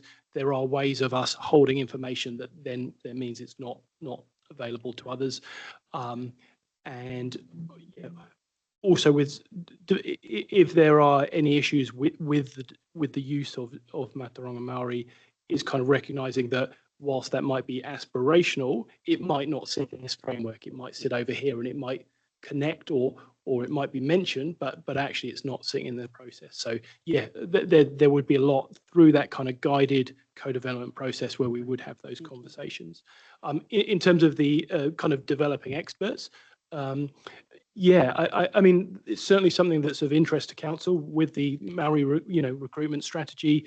And, again, through various talks I've heard, kind of recognizing that kind of Western science pathway isn't necessarily good for Maori. If we look at statistics around number of people going through university and particularly in the kind of sciences, which shows that there is a kind of a wider issue around disengagement, I think. I think this is an opportunity and part of my vision, really about engaging with young people, with rangatahi, with coming through and having practical and experiences that then feed into those higher opportunities, be that placements, studentships, and coming in through to the longer term vision of Maori scientists through this process, through that engagement. So I think there's a lot of opportunity there if energy is invested correctly. Yeah. Just showing things that we're already doing at council that could help. Kura Waiti Waita, we are already training young people on those harbours. Yep. Yep. Yeah. And the provider of that wants to run harbour classrooms on Wakahaurua. So if that's not creating a new generation of scientists, not from the traditional school, but from our school, I just need us to open our minds and recognise that it's already happening, whether we're there or not. So kia ora. Thank you for that. Oh, yes, Jaden, did you want to? Oh, sorry, if I can just get. Yeah, just going back to this amazing app that's been created and system, this is actually something we can do already that's been created. So we've created that framework, we've created that data sovereignty where whānau a marae can put their mātauranga into the system, but only people with the key can access it. You know, they said that there's real life, it's all about data too, so it's connecting into the data of regional council and seeing real life monitoring. So you can be literally on your phone and see what the water quality is at that time. So we'll touch base and we'll connect going forward as well to help implement stuff that's already going through council as well. Got Councillor Clarkson and then Trustee Turner. Councillor Clarkson. Yeah, so for me, this raises a very important issue about the lack of capability within the council. Because in other organisations of a similar ilk around the country, by now, it would be somebody sitting alongside the scientist who was actually a Mātauranga expert, who'd come through the training of the style Tipper is talking about, and which is occurring in many New Zealand universities now in a way that you would wonder that we are so far behind where the current cutting edge is. So my question, and this is really a question for a future LTP, because we got some additional money in the LTP for coastal and marine science, but we didn't get any money for coastal and marine Mātauranga. And so I'm just asking the question and thinking ahead of where we need to be in the future, because actually we should have the two sitting beside each other today. And it's not the Tauranga whenua style of support. That's the support that makes the connections to iwi and hapu. It's the style of engagement that gets us into the right space to begin the dialogue. But where is our Mātauranga expert in coastal and marine science? Because that is a discipline which is now very well developed around New Zealand and is coming out of wānanga and New Zealand universities in a way that clearly we are well behind. Thank you. Looking around the room, just seeing if there's anybody who wanted to comment on. Otherwise, we'll just take that as a good korero for us to consider. Oh, sorry, did you So want to? I could maybe just add one point that we have Oliver McLeod in the science section. So we do have some capacity, not specifically in coastal, and obviously it is an area in need of growth. There, questions as to whether that is built as a team or whether that is within all, individual coastal disciplines or, individual science disciplines. But yeah, recognizing that it's certainly an area for expansion. Yeah. But it can be achieved in a range of ways too. It's not just about internal capability, it's about relationships with external agencies and knowing that the CRIs have very significant Mātauranga teams built into their system.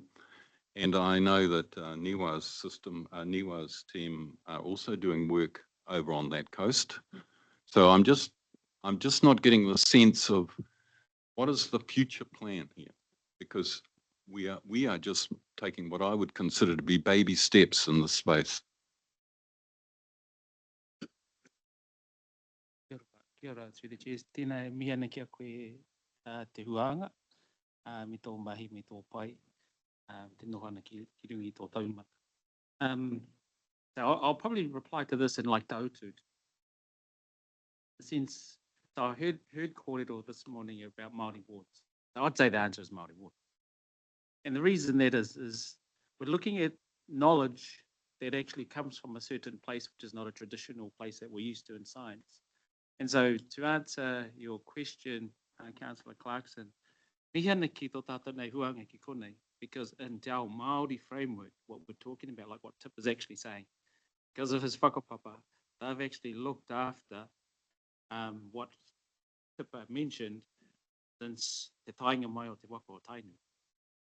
Now that's however many 100 years there whānau around that the lake, Aotea Harbour, have been the kaitiaki and how they've been actually doing that for in their kura and the marae that he's actually got here, and the people that are actually here, they are also the descendants right way back from since the tainga mai o te Waikato-Tainui. So they have lucky, I'll say that, lucky in the taitanga team, they've managed to connect with one of the whānau that actually have that, and like Te Tipa's kōrero, he's able to pick up the phone and ask and then go down, and they know the mōhiotanga that they're actually looking at, they've been observing over hundreds of years. So we're lucky here that we're bringing that together with an app, which is technology, to be able to come together to undertake that work. So it is exciting, and it's exciting that we're starting to connect the different here in the agency of Waikato Regional Council that we actually probably didn't know until we sat down to have a kōrero. And that's sort of been the whole point of kotahitanga in ourselves, and I think that's what Tip has actually been bringing back to the house here in Regional Council. And what is it here, and what is it that we have that we can actually bring together, because we actually do have it. And it's just about sitting down and sort of letting go of some of the traditional approaches in our tours, and actually sitting and having a kōrero about how we cross over and how we can connect. And to whatu whenu, whatu aho, era ahutanga. So I sort of want to acknowledge Matua, and that you guys are really lucky in the taitanga team, that we have access to that. And I suppose for us is how do we access the thinking and the wairua of the kōrero that's already around. That's up to us and where we are in our spaces. So yeah, just wanting to share that it's awesome. There's an opportunity that we've got traditional Mātauranga Māori, which is actually here already. And it's just that we might not realise that. So my question is, how do we bring that realisation to us sitting around a table like this? What does that look like? What might that mean? And how can those internally connect to say that, well, this is what they might offer? But, you know, koe taku kōrero, I think we're saying the same things. I think our intent is the same, and it's meant with love, whānau. But koe taku kōrero taku shiringi mihi ana kia koe te huanga. Kia ora. Thank you, Donald. All right, I've got, can we get a mover to, sorry. Just want to tautoko Donald's comments, and tēnā koe Maki, great to have you in this team. It's great to have a project about the coast on our agenda. So thank you for bringing it to us. It's definitely an area that we all whakapapa to and we're all interested in. Is how we can connect as WRC and our taiao team so that, you know, we've all got that level of oversight on the different projects that you're undertaking in Aotearoa would be something worth exploring, I think, at an operational level. We'll come to it in the review of the JMA, but I guess extending the reach of the JMA to cover our whole rohe and not just focus on the Waikato River catchment is really one of the things that we do want to achieve. But I'm really supportive of the investment that Regional Council have funded to do this type of mahi on the coast. I know you've still got work to do with the whānau out there to scope it up and design what it might look like, but just really wanted to acknowledge the council for funding this type of mahi. The opportunities seem endless, and the way that you've framed them has been really exciting, actually. So just want to thank the team for bringing this to us and tautoko the kōrero that's been shared. All right. Trustee Turner and a second in Councillor Mahuta. All those in favor? Opposed? Carried. All right. Committee members, I'm just going to adjourn this meeting for 5 minutes. I am going to bring us back in 5 minutes. All right. So we'll adjourn the meeting 12:23 and we will come back in at 12:28.